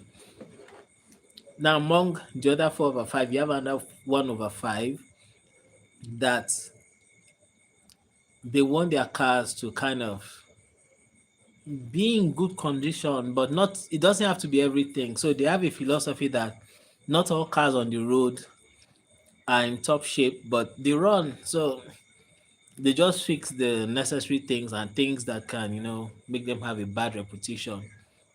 So you have some people like that. But now, the remaining 3/5, they only want a car that can run. Whether it's moving like Lion King music, like the Akuna, it means no worries. Whether it's moving like that or whether it is rickety, they don't care. As far as the car starts when they crank the engine to start and the car moves and the brake works, they are okay. They don't care about the noise. They don't care about every other thing. I don't want to dwell much on that because Tina is saying a lot of things here. Okay. Then after you buy another car, you're back in the cycle. Tina, you're so intelligent. In an ideal situation, this is what is supposed to be happening. So, and sincerely yours, it happens a lot here, but it happens majorly with people who are a bit privileged, maybe have a decent job, and they want a car that be reliable. So when they have a mechanic that cannot fix it, they don't mind buying another car, selling that off, buying another car, have their peace of mind, and go anywhere they need to go with their car. You're right. Kutina says it's not right. Okay, I think it's talk. Are you talking about the road or those that don't care if their car is in good condition or not?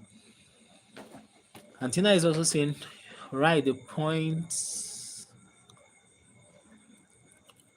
Okay, right, the point A to point B, people already know that the car will break soon because the roads are terrible. Oh,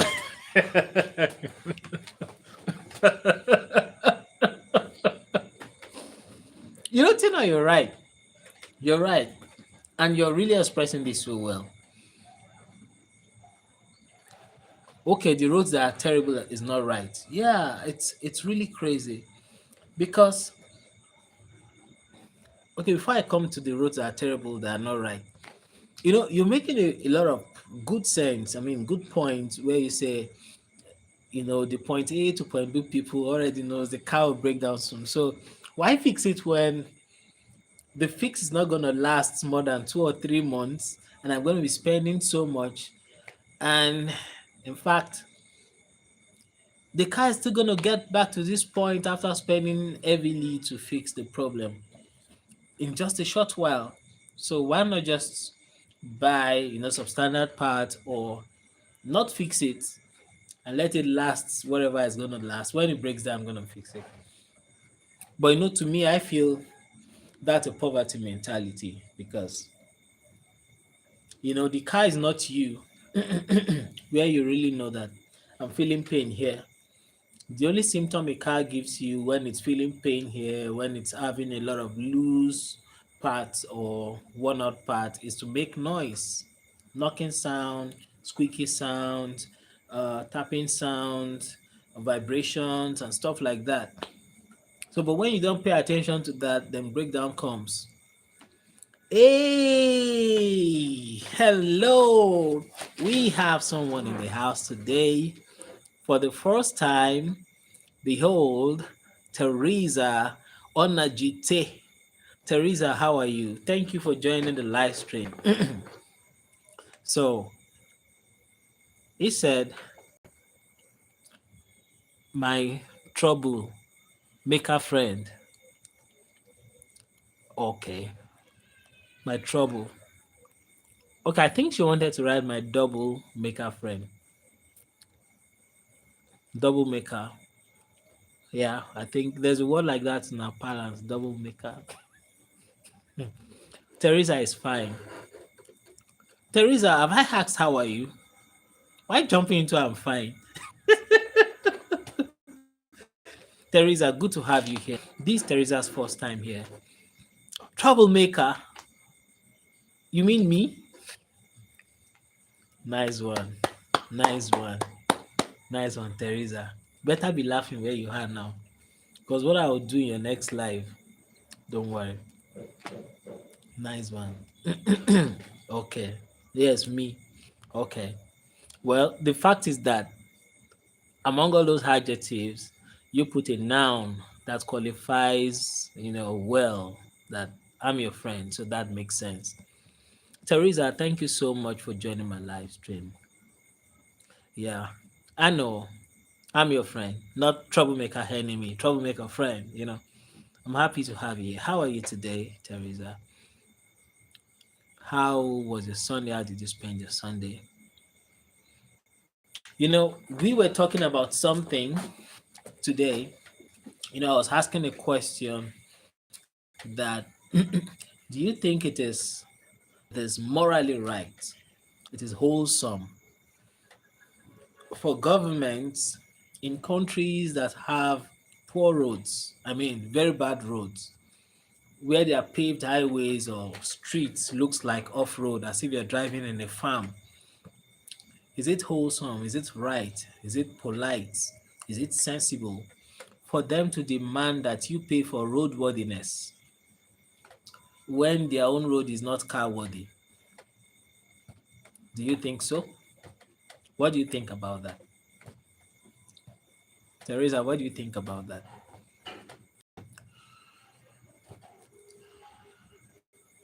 Guys, Teresa is a OAP and she has interesting content on her channel, so you can check out her channel. And Teresa, you can also meet Tina. Tina was saying a lot of things before you joined in the comment and the chat, so you can also link up with her. Tina Mary, you can link up with Tina Mary.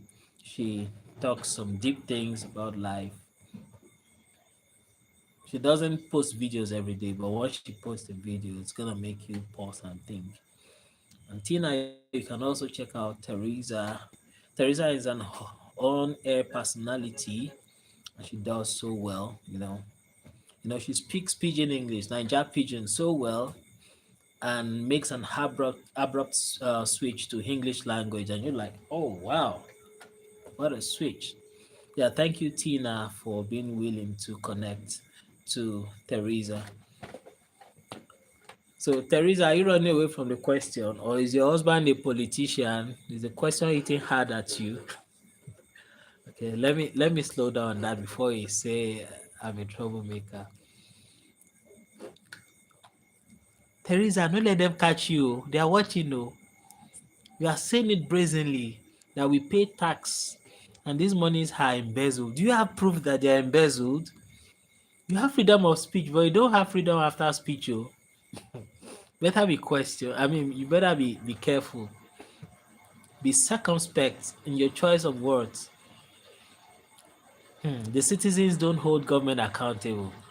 Oh, so they go scot-free. So Teresa, how do we hold them accountable? I think I can sense that Teresa is angry with the government and with the people. So with the leadership and with the followership. Hmm. Teresa, how do we hold the government accountable? I mean, your government. I think, Teresa, you're watching from Cameroon, or where are you watching from? I need to know so that I can tailor the question in a custom way for you. Before then, I was addressing something that Tina was saying. Okay, Tina was saying it's not right that the roads are terrible. Yes, it's not right that the roads are terrible. Like, when you drive in, sometimes the funniest thing is if the road was totally bad, I mean, from point A to your destination, if it was absolutely and consistently bad, at least you know that you are doing some Fast and Furious. No, no Fast and Furious here. It's Need for Speed, and dodging, carrying kind of drift, like Tokyo Drift. But now, the funniest thing is that you can have a stretch of about 0.5 mile, like half a mile, being so smooth. I mean, so smooth, like butter on bread. And all of a sudden, you just see a ditch. You would think it's a mirage from afar, and you still keep speeding, but taking cognizance of what you've seen. Is it a ditch or not? And immediately you just come in contact with a ditch, and you be like, oh my god, and you start kind of thinking, do I go left, do I go right, do I split the wheels and let it pass, or let me pass having it in the center, or how do I do about it?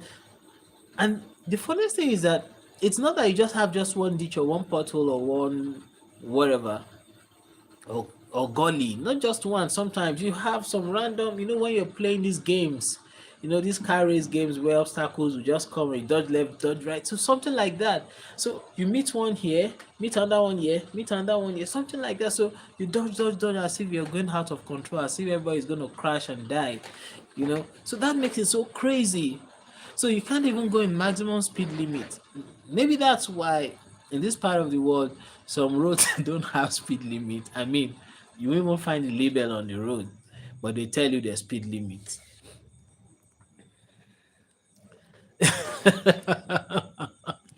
Teresa is saying that she's watching from Ibadan. Teresa, what you can't do for Ibadan? No be Ibadan you dey, Teresa. Don't put yourself for trouble. The world is watching. The world is watching, Teresa. You don't put yourself in trouble. You're not watching from Ibadan. But let me not be the one to say where you're watching from. Anyway, I know there's no Ibadan in Cameroon, so that sounds like you're watching from Nigeria. So how do we hold the government accountable?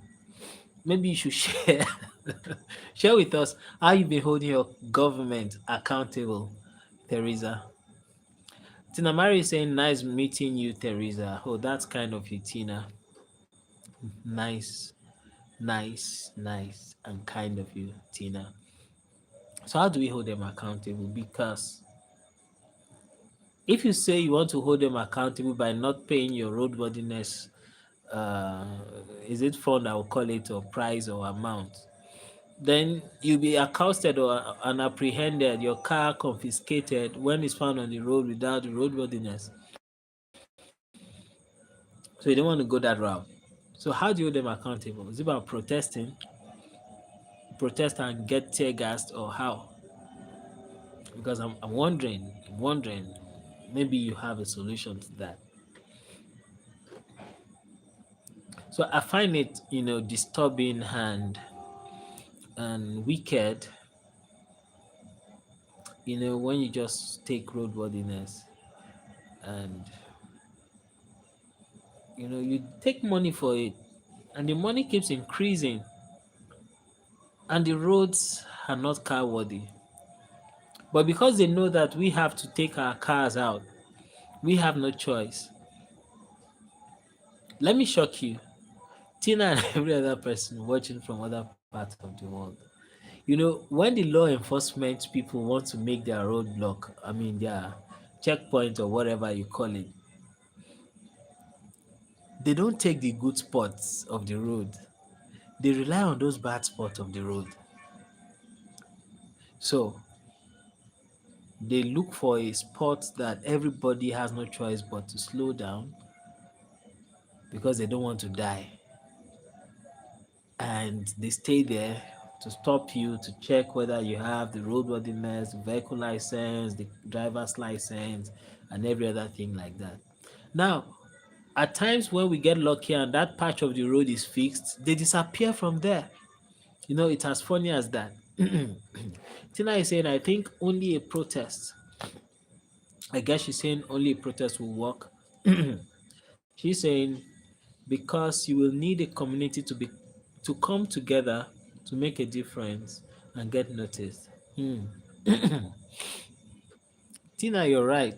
Protest goes a long way. But this country is not a regular country. Tina, you can support me on this. if you don't just if you don't just want to, you know, be funny at getting back at me, you understand? You can corroborate what I'm trying to say. You know, Tina, I mean Teresa, you can support what I'm trying to say, corroborate what I'm trying to say. Tina, the funniest thing is that in this country, protests have become, will I say that citizens have been disenfranchised of their right to protest. Now, they won't say you should not protest, but there are two major ways they discourage people from protesting.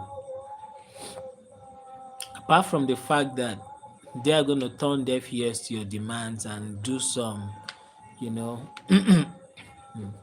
some white sepulchre kind of gesture or response to your protest. The two things they do is one, they sponsor a group to do a counter protest. I don't like talking about politics in public like this, but I think this is worth sharing. Like we've had some good detailed people bust the camps of these counter protesters. They rally people around, give them a promise of giving them some amount of money, and they design placards for them. I'm busy, boy. Go and put on the outside light. They design placard for them. So if you are saying you are taking placards and lifting them and you're going, Tina is saying, wow, I'm serious. And you're going, you want good leadership. This government is hard. Another person is carrying maybe be accountable to your followers. Another one is saying righteousness exalt a nation. Our leaders are not righteous. Now these people are going to, you know, their psycho fans and praise singers will go ahead to instigate some people to carry under placard that they went to print that will say uh, government has never been this sweet, something like that. And we say, Mr. President, 4 more years, you know, something like that. Another one will carry something like, this is the best government ever we've ever had. In this government, my children could go to school, you know, something like that.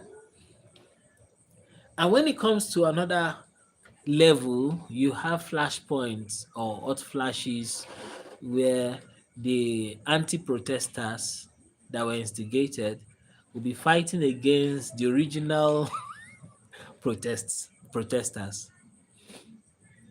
Funny enough, the procedure for getting uh, or rather for organizing a protest is normally to go to the police to get a, will I say license, a license or permit, yeah, to protest in a particular venue. So the reason they give, which looks civilized and understandable, is so that the police can protect you. So you have to indicate where you're going to be gathering or converging for your protest, so that you're going to be protected. Okay, fine.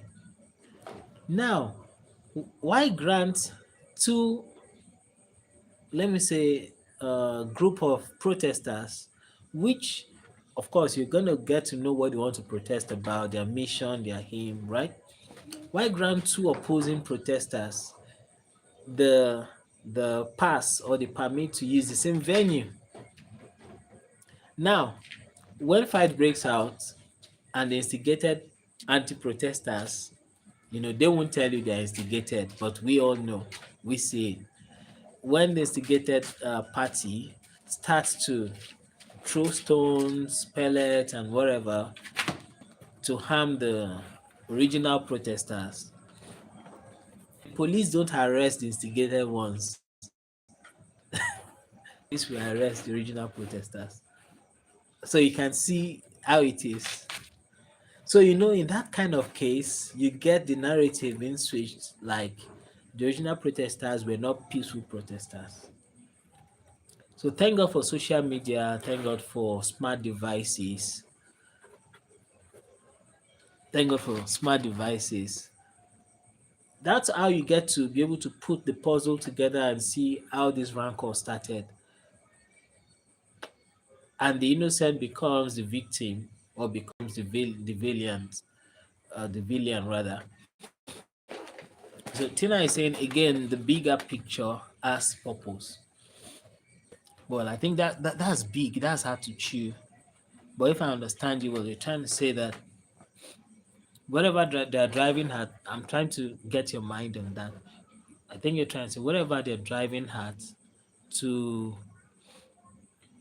make the government unpleasant and also to ensure they don't respond to things, they have a goal. And also by instigating another anti-protesters, they have a goal. But to me, I feel they're not smart about their goal.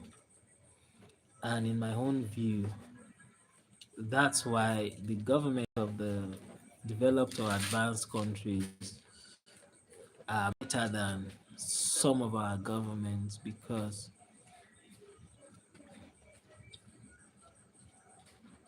I think nobody is perfect. No government or governor or president or head of state or dictator is perfect.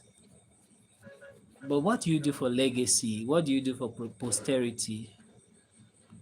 You're representing a whole race, or for some people, representing a variance of races.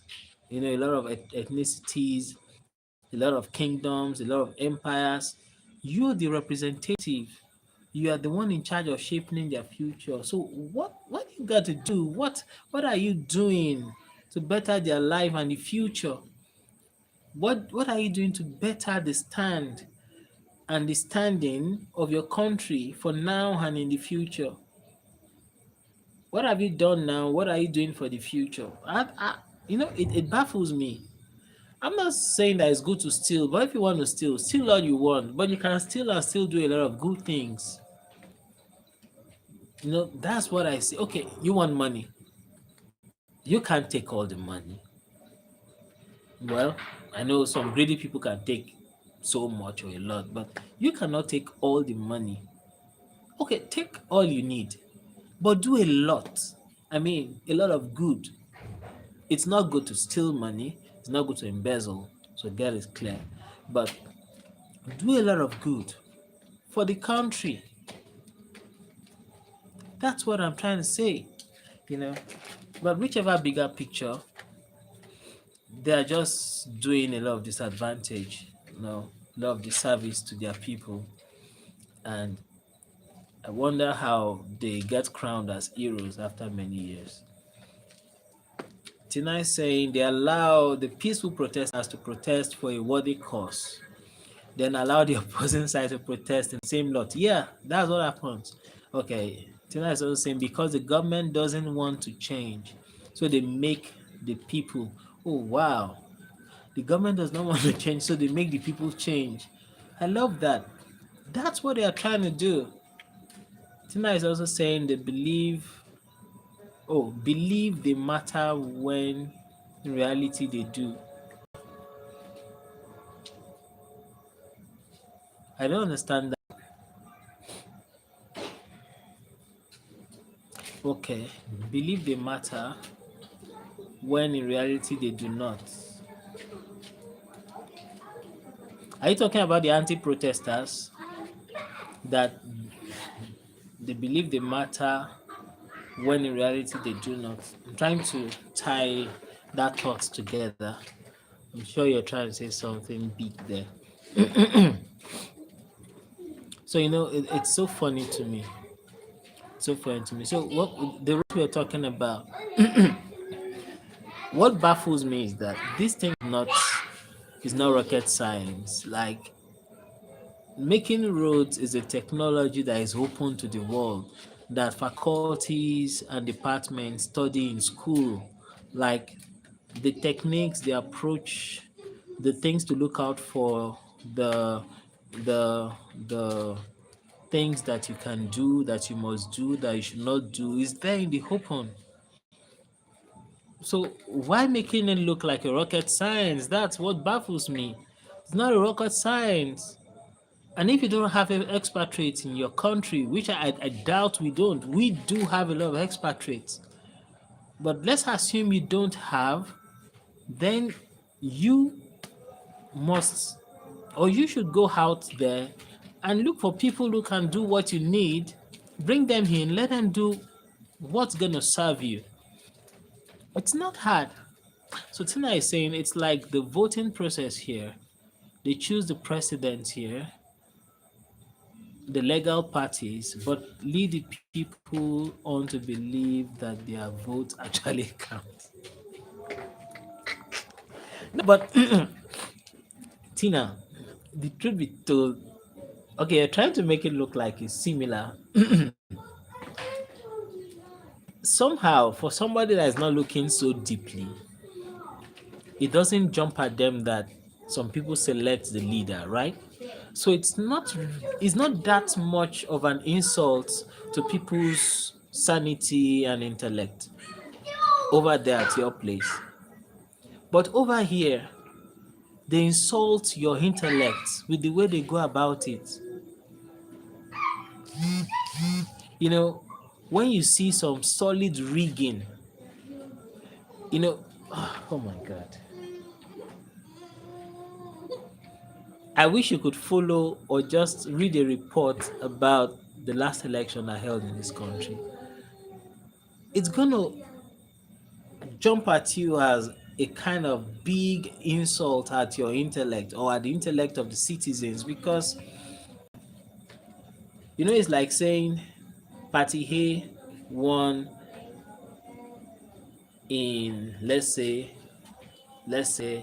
18 out of 20 wards, or let me just say like this: Party A won in 18 out of 20 states, something like that. Now, when they now had everything together, Party B is the winner.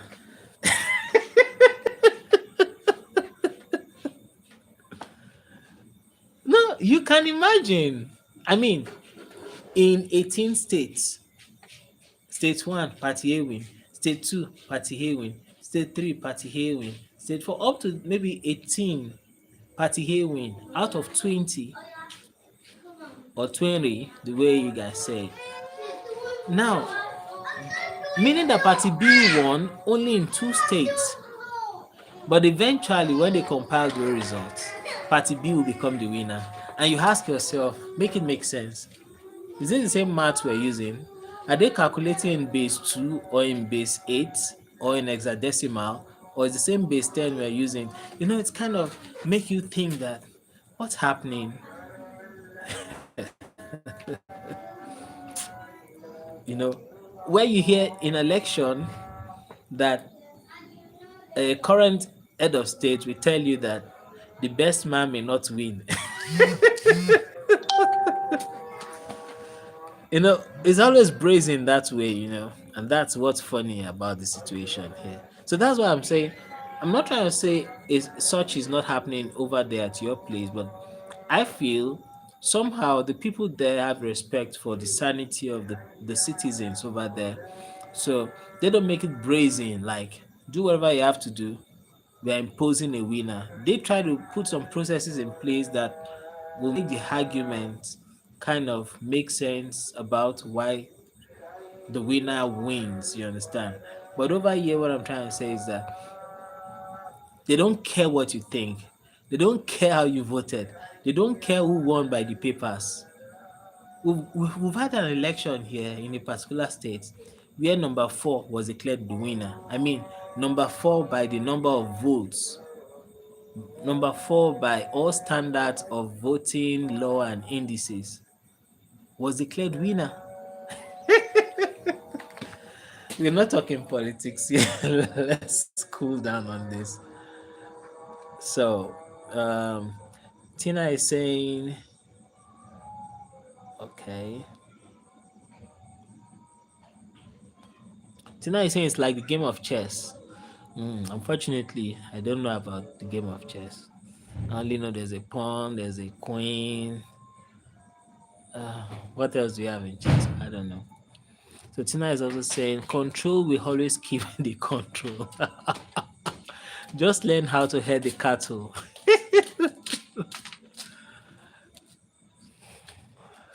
And Tina is also saying, I'm having a live stream. Come on. Tina is also saying, yes, it's insult at its best. Seriously, Tina, it's really, really insulting. It's really, really insulting. You know. Funny enough, nobody has protested because of a bad road before. It's now like a norm. Let me shock you. Since the time I knew what a road was, I've known this country to have bad roads. And I don't know what we can do about that. The funniest thing is that it makes no sense to protest for bad roads because there are a lot of other things like inflation, the state of the economy, the difficulty in running commerce, insecurity, and a lot of other things, cost of living being so high, quality of life being so low, and many other things like that. So, you know, to anybody that is thinking about what they're experiencing, asking for better roads is like uh, you're asking for for your clothes to be ironed when you don't have clothes.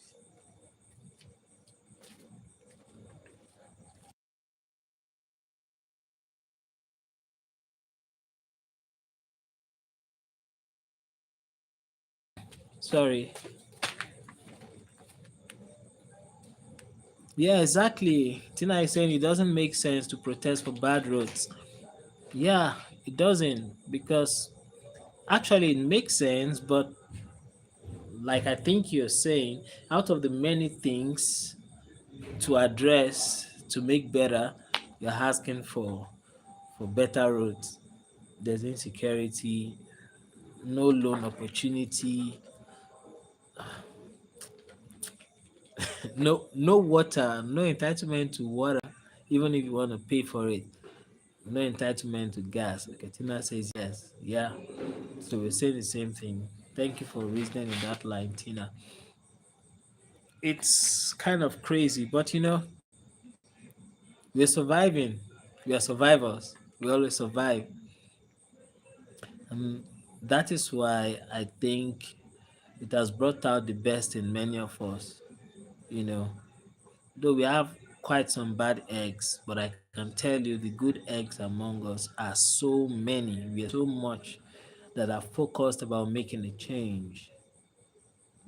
Which part? Tina, which part? Bring it on. Which part? I think I know what you're talking about. You banged the boom. On what part? No, seriously, we have a lot of good guys. I can tell you, Tina, in the US, the most read, the most educated, you know, ethnicity or nationality in the US are Nigerians. Okay, we are richer with what's internal. Yeah, even though I saw a shot some time ago when somebody posted. an excerpt from Game of Thrones. It's a HBO series. I think is from the UK. Is a British, uh, movie production company series. Game of Thrones. So one of the princes, is a princess or elite, was saying to the queen that no, he was challenging the queen that, hey, don't forget that knowledge is power. So he was boasting in his knowledge that he is skillful, is tactical, you know, he has a lot of knowledge that he can use to get whatever he needs to get for himself, for the people. And the queen grinned, and just I said, power is power. And that got me thinking for a while that, hey, I think it's a consolation to tell people knowledge is power. Because knowledge is power only where things are fair. But actually, what the queen said in that episode is actually true. Power is really power. Power is really power. Knowledge is good, but power is power. So when people want to be brazen and bestial and crass in their conduct, the natural order of civility is is put aside. Natural order uh, of mutual respect is put aside, and even the most knowledgeable can be incarcerated in jail, and even can be killed, can be murdered. You know, I wish the whole world and our own part of the world would be futuristic in the things that they do for the country.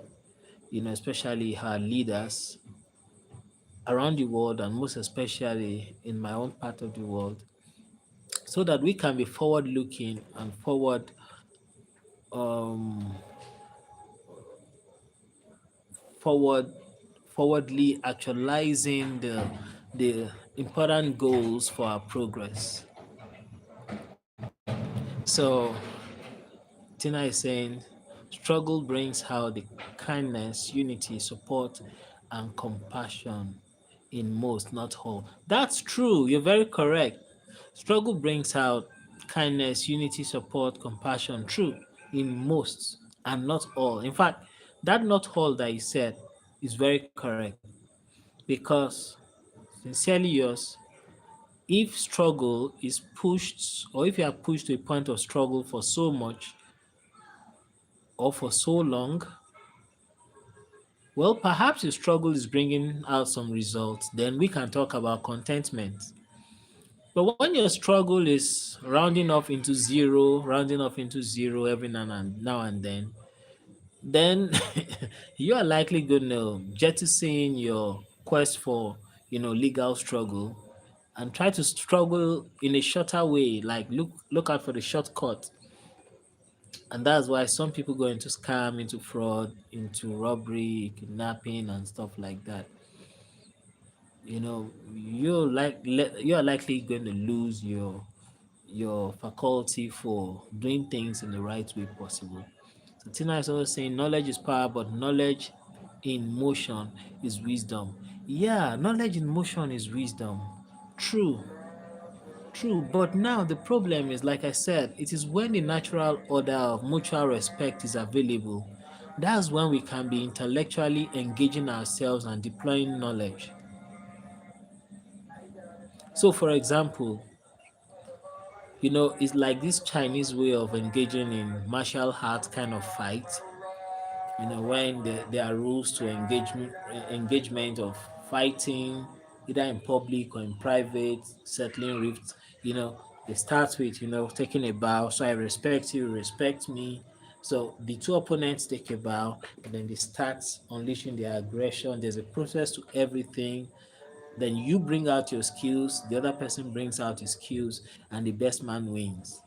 But now imagine when you are going through the natural order of taking a bow. While taking a bow, the person gives you a kick on your head or your neck. That's no more playing by the natural order of the rules. You understand? Or when you are all supposed to fight with your hands and go the Tai Chi or Taekwondo style, and somebody brings an automatic gun to a martial arts fight. You know that the will I say the fairness is thrown off in that case. That there's no more equity in that fight. You understand what I'm trying to say? So it's like a war that is fought in a non-classical way. you know Normally, if a war is going to start, if an offensive will start in the most civil way, maybe a bomb is going to be thrown somewhere where people don't live, maybe in a forest. So country A wants to launch aggression on country B.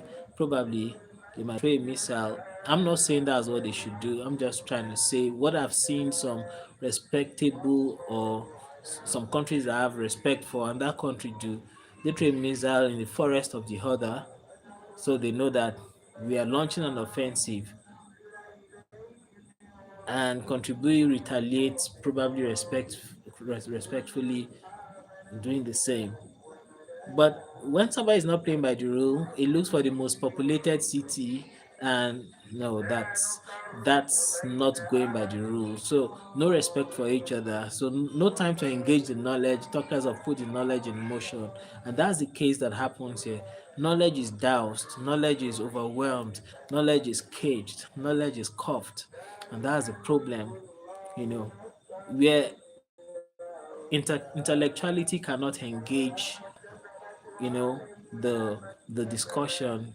It is only you've got knowledge, I've got power, and you hear things like you've got freedom of speech, but your freedom after speech is not guaranteed, something like that. Tonight I was also saying I think that quote, knowledge is power, is not it. There is so much more to it. Okay, do you want to share what you mean by so much more to it? What do you think is the more to it? This live stream is going to be ending very soon, but I think I'm enjoying the conversation. So let's say in the next 10 minutes, okay, in the next 18 minutes, we're going to be ending this live stream. You said that there is so much more to it. Now, my understanding of knowledge is power is that, it's like another way, that's my own understanding. It's like another way of saying, just like we say in our own parlance, in my own language, Yoruba language, we used to say statements. We say it like this in my language, Ogbonjo Agbara Lo. So that means sense or wisdom is stronger than power, like physical brazen power. That's what we say. So translating that literally, we can say it to be rightfully or tactfully deploying wisdom will achieve more than putting up some brute force, engaging with brute force. So, it's like uh, two countries. Okay, let me not even talk about war. Let me talk about maybe football. One country is just aggressive about, running with the ball in their own plans and their own formation and tactic is about running with the ball, getting the ball into the net, just shoot from everywhere, get the ball in.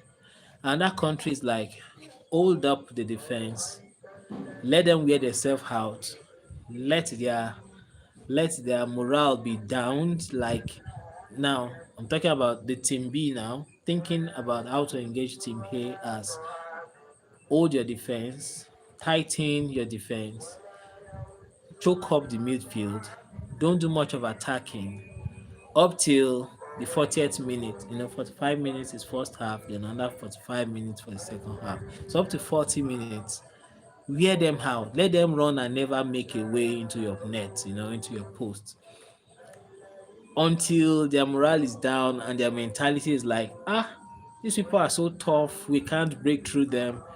We have exhausted all our, formation and styles and techniques.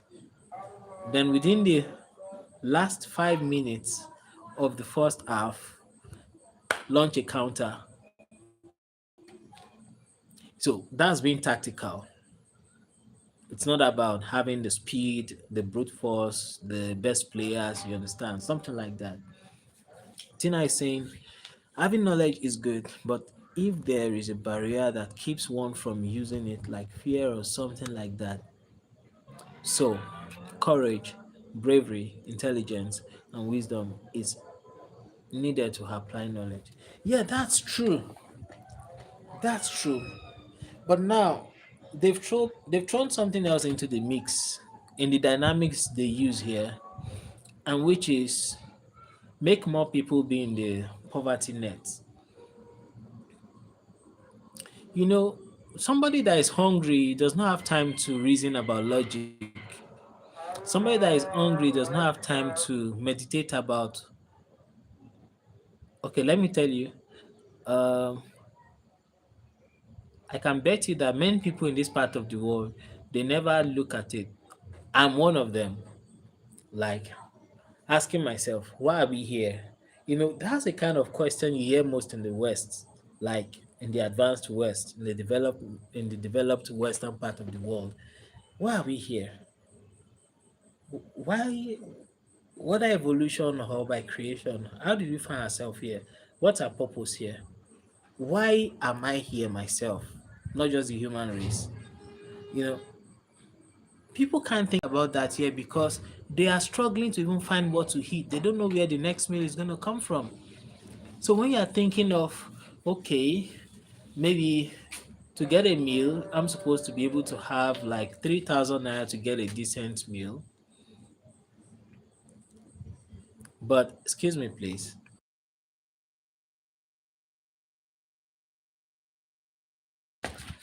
So maybe I'm supposed to have like 3,000 naira to have a decent meal. And all I have is 800 naira.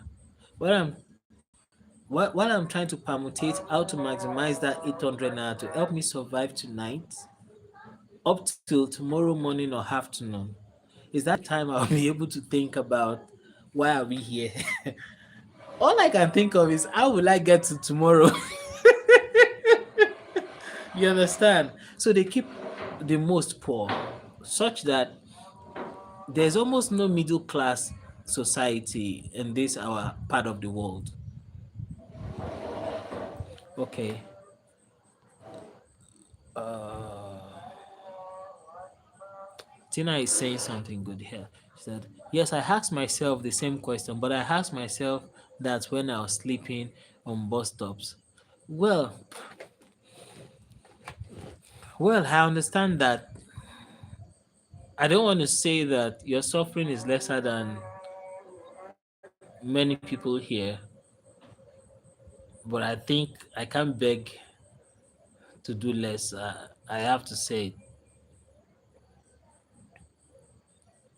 So, for example, you sleeping at the bus stop. I'm not discrediting the suffering and the hard times you went through. So get me right. But you know, like we say here, half bread is better than two chin chin. It's like saying half a loaf of bread is better than two pieces of flakes. The fact that the pieces of flakes is two does not mean that the half of a loaf of bread is less. You understand? So the half bread is a better situation, even though mathematically half seems like it's far from two. You understand what I'm trying to say? So, but the fact is that you went through hard times, terrible times, like the one you said here, sleeping in bus stops. That's very, very, very tough. I salute the fact that you went through that phase and you came out of that. But bus stops are different from bus stops.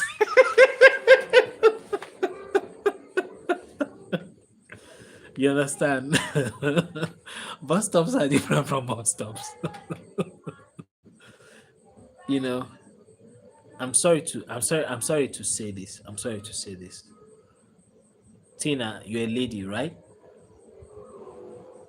Did you fear being raped in the bus stops at those nights that you slept in the bus stop? I don't know, maybe it's true what I'm saying or not, but I don't think there's a lot of fear about that. Yeah, insecurity is everywhere. I know that. But bus stop here, okay. Thank you for giving that answer. Tina is saying no, I didn't fear that. Bus stop here is different. You as a lady, you won't dare sleep in a bus stop. If you sleep in a bus stop, is it that maybe you have some some great level of witchcraft, like that anybody that touches you becomes a mouse? Or maybe you've got a knife and you have good use of it. You know, it's crazy here. It's crazy here. You know, it's crazy here. So I'm not discrediting your suffering because I've come to understand something about life. Suffering is suffering, pain is pain. So when people get angry, for example, just using that as an example, something upsetted them. So they have to be absolved for being hungry. I'm not just saying, is that why you're hungry? Are you reasoning, well, why are you hungry? You understand? I don't want to miss what you said earlier here. Okay. You said, I asked that question when I was stealing food out of the grocery store so I could eat. Which question was that? Okay, okay. The same question about why am I here? Uh, why are we in this world? What's our purpose? Okay, that's good. I must say that you have a mind that is outside the box. So that's why you could think like that. I must say, and I must reckon and acknowledge the fact that you have a broad mind, and that's why you could think like that. So your mind was more developed than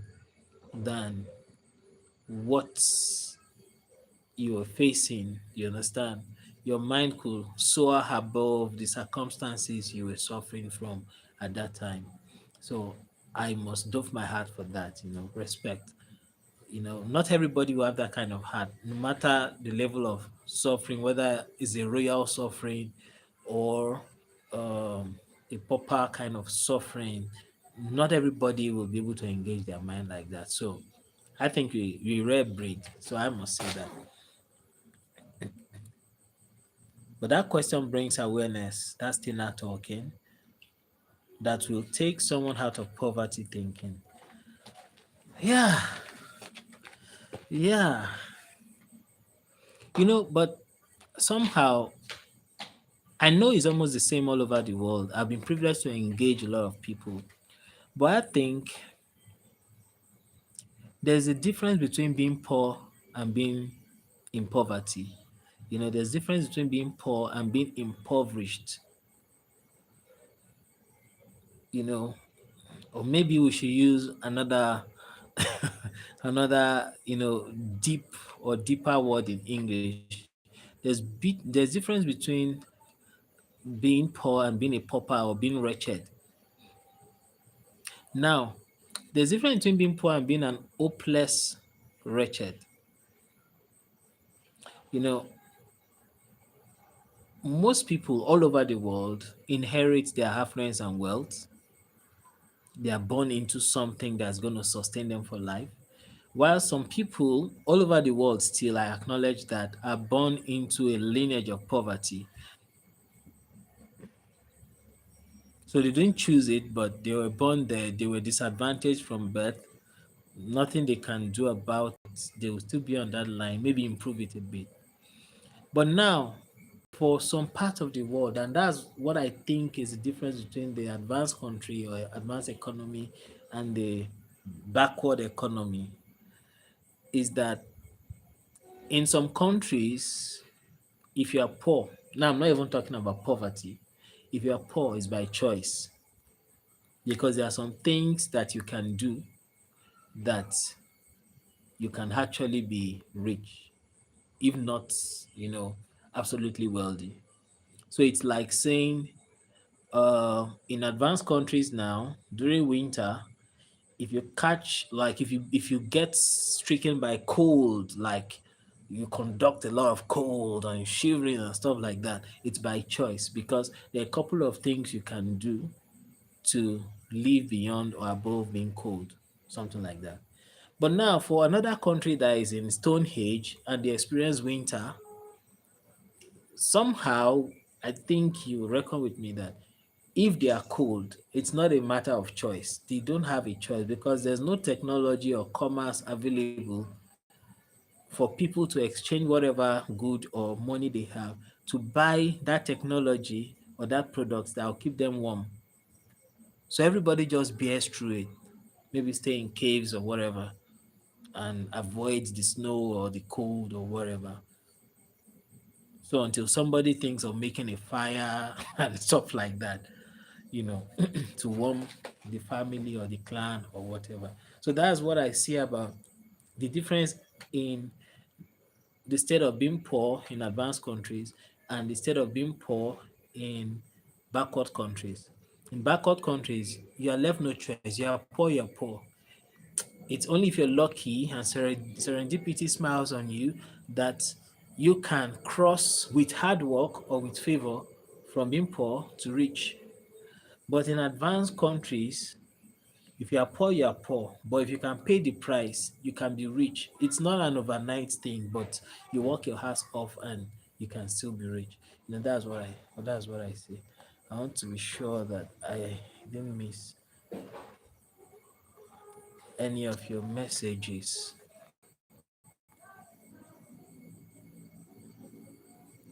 But whichever way, for anybody that's gonna pay the price, there's still likelihood that they're gonna get rich or they're gonna be better than what they used to be. Thank you, Tina. Tina says you're right. Thank you, Tina. Thank you for seeing my point. Thank you.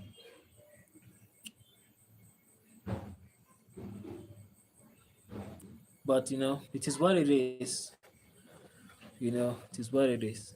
And little wonders why a lot of people that struggle in some other part of the world, from Africa, from maybe the Middle East, third world countries, when they get to advanced countries, I'm talking about those who are legitimately tuned in their mind, you understand? They make a fortune, they contribute significantly to the economy, they achieve a lot education wise, they make a lot of living, you understand? They make better for themselves. They do some things that make people from their race proud of them and people outside their race proud of them. Why? Because they could have actualized same in their country, but they are only nursing potential that will never become an actual result while in their country. But in a country where it is structured, yes, there's corruption, yeah, there's embezzlement, maybe tactical stealing of public funds, probably. But there's still a structure, there's intentionality. At least they are trying to appeal to the sensibilities of their citizens. So the way they steal is not just like just sending money to one account, you understand? Whether you find out or not, nothing's going to happen. And worst case scenario, we can steal this money and say that Snake swallowed the money. Tina, did you hear that? You can search the news. There was a particular fund that was missing. And when the person was, apprehended and interrogated, the person said snake swallowed the money. We are talking about, let me be fair, I can't remember the exact amount. Maybe it's in billions, but let me just be fair and just downplay it a bit and say we're talking about hundreds of millions of naira. So that's thousands of USDs, like,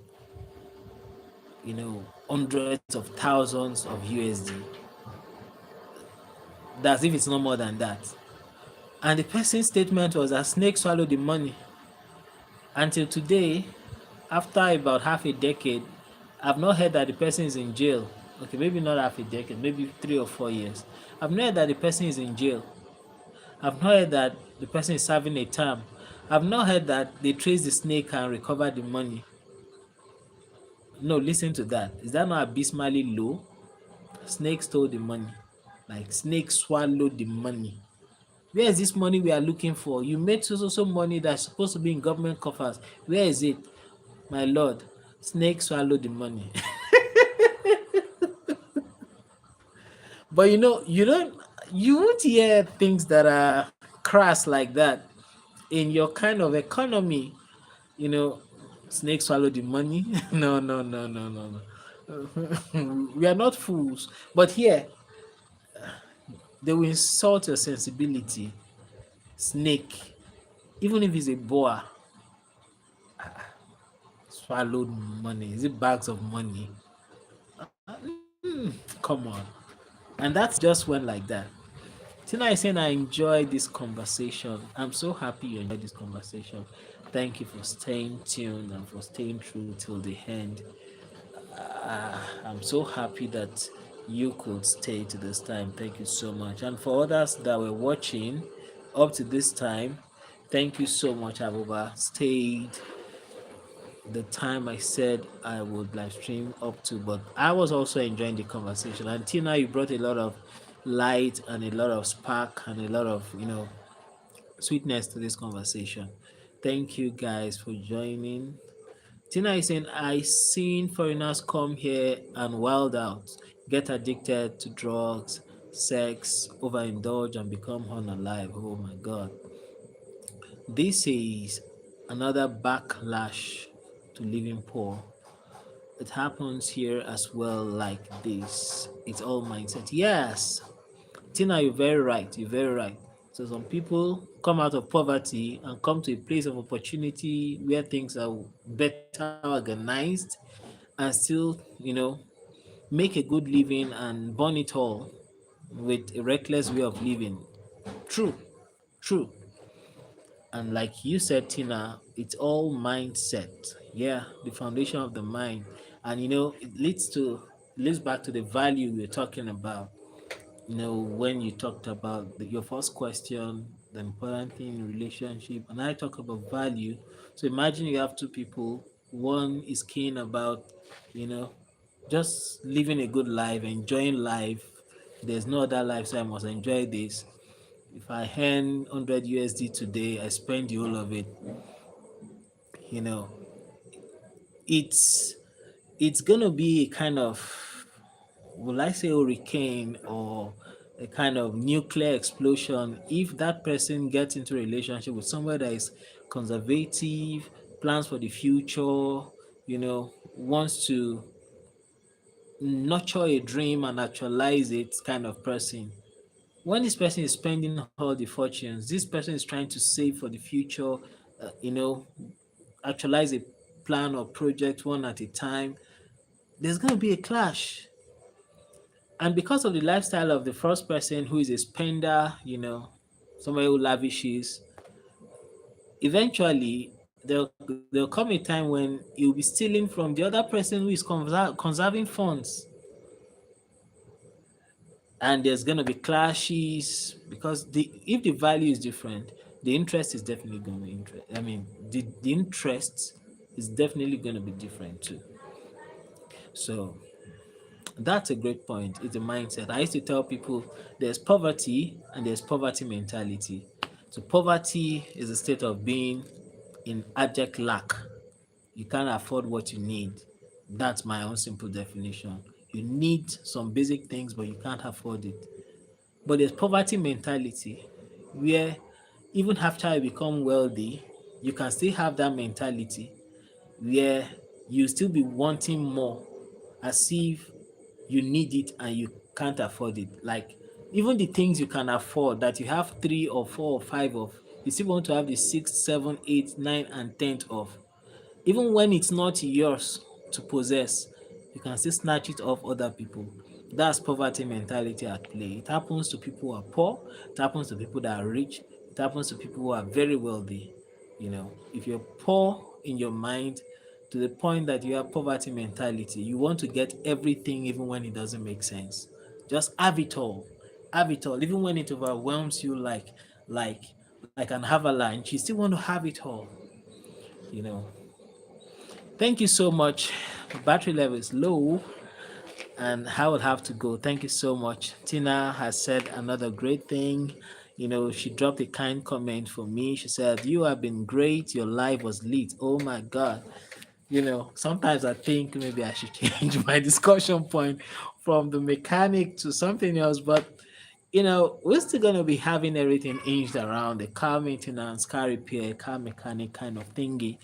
But every now and then we have some lounge talk, talk about life, talk about how life can be better, and probably we can touch somebody's life or another person's life. I'm so happy that you guys were here, Tina Marie. You made this live so sweet and so lit, so sparkling. Thank you so much for joining, for spending the whole of your time here, throughout this life. Thank you so much. Thank you so much, Teresa Onajite, for joining.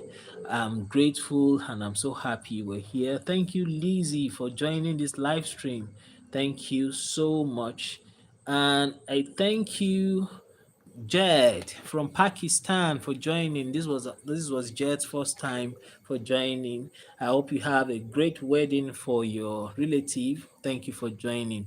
And every other person that joined this live stream, watching silently without saying anything, I really appreciate you. And I hope the next time you're gonna drop a comment and we're gonna interact and connect and engage. Until next time, we're gonna come together to talk again and have a good time. I remain Pekamo, the Haze Mechanic.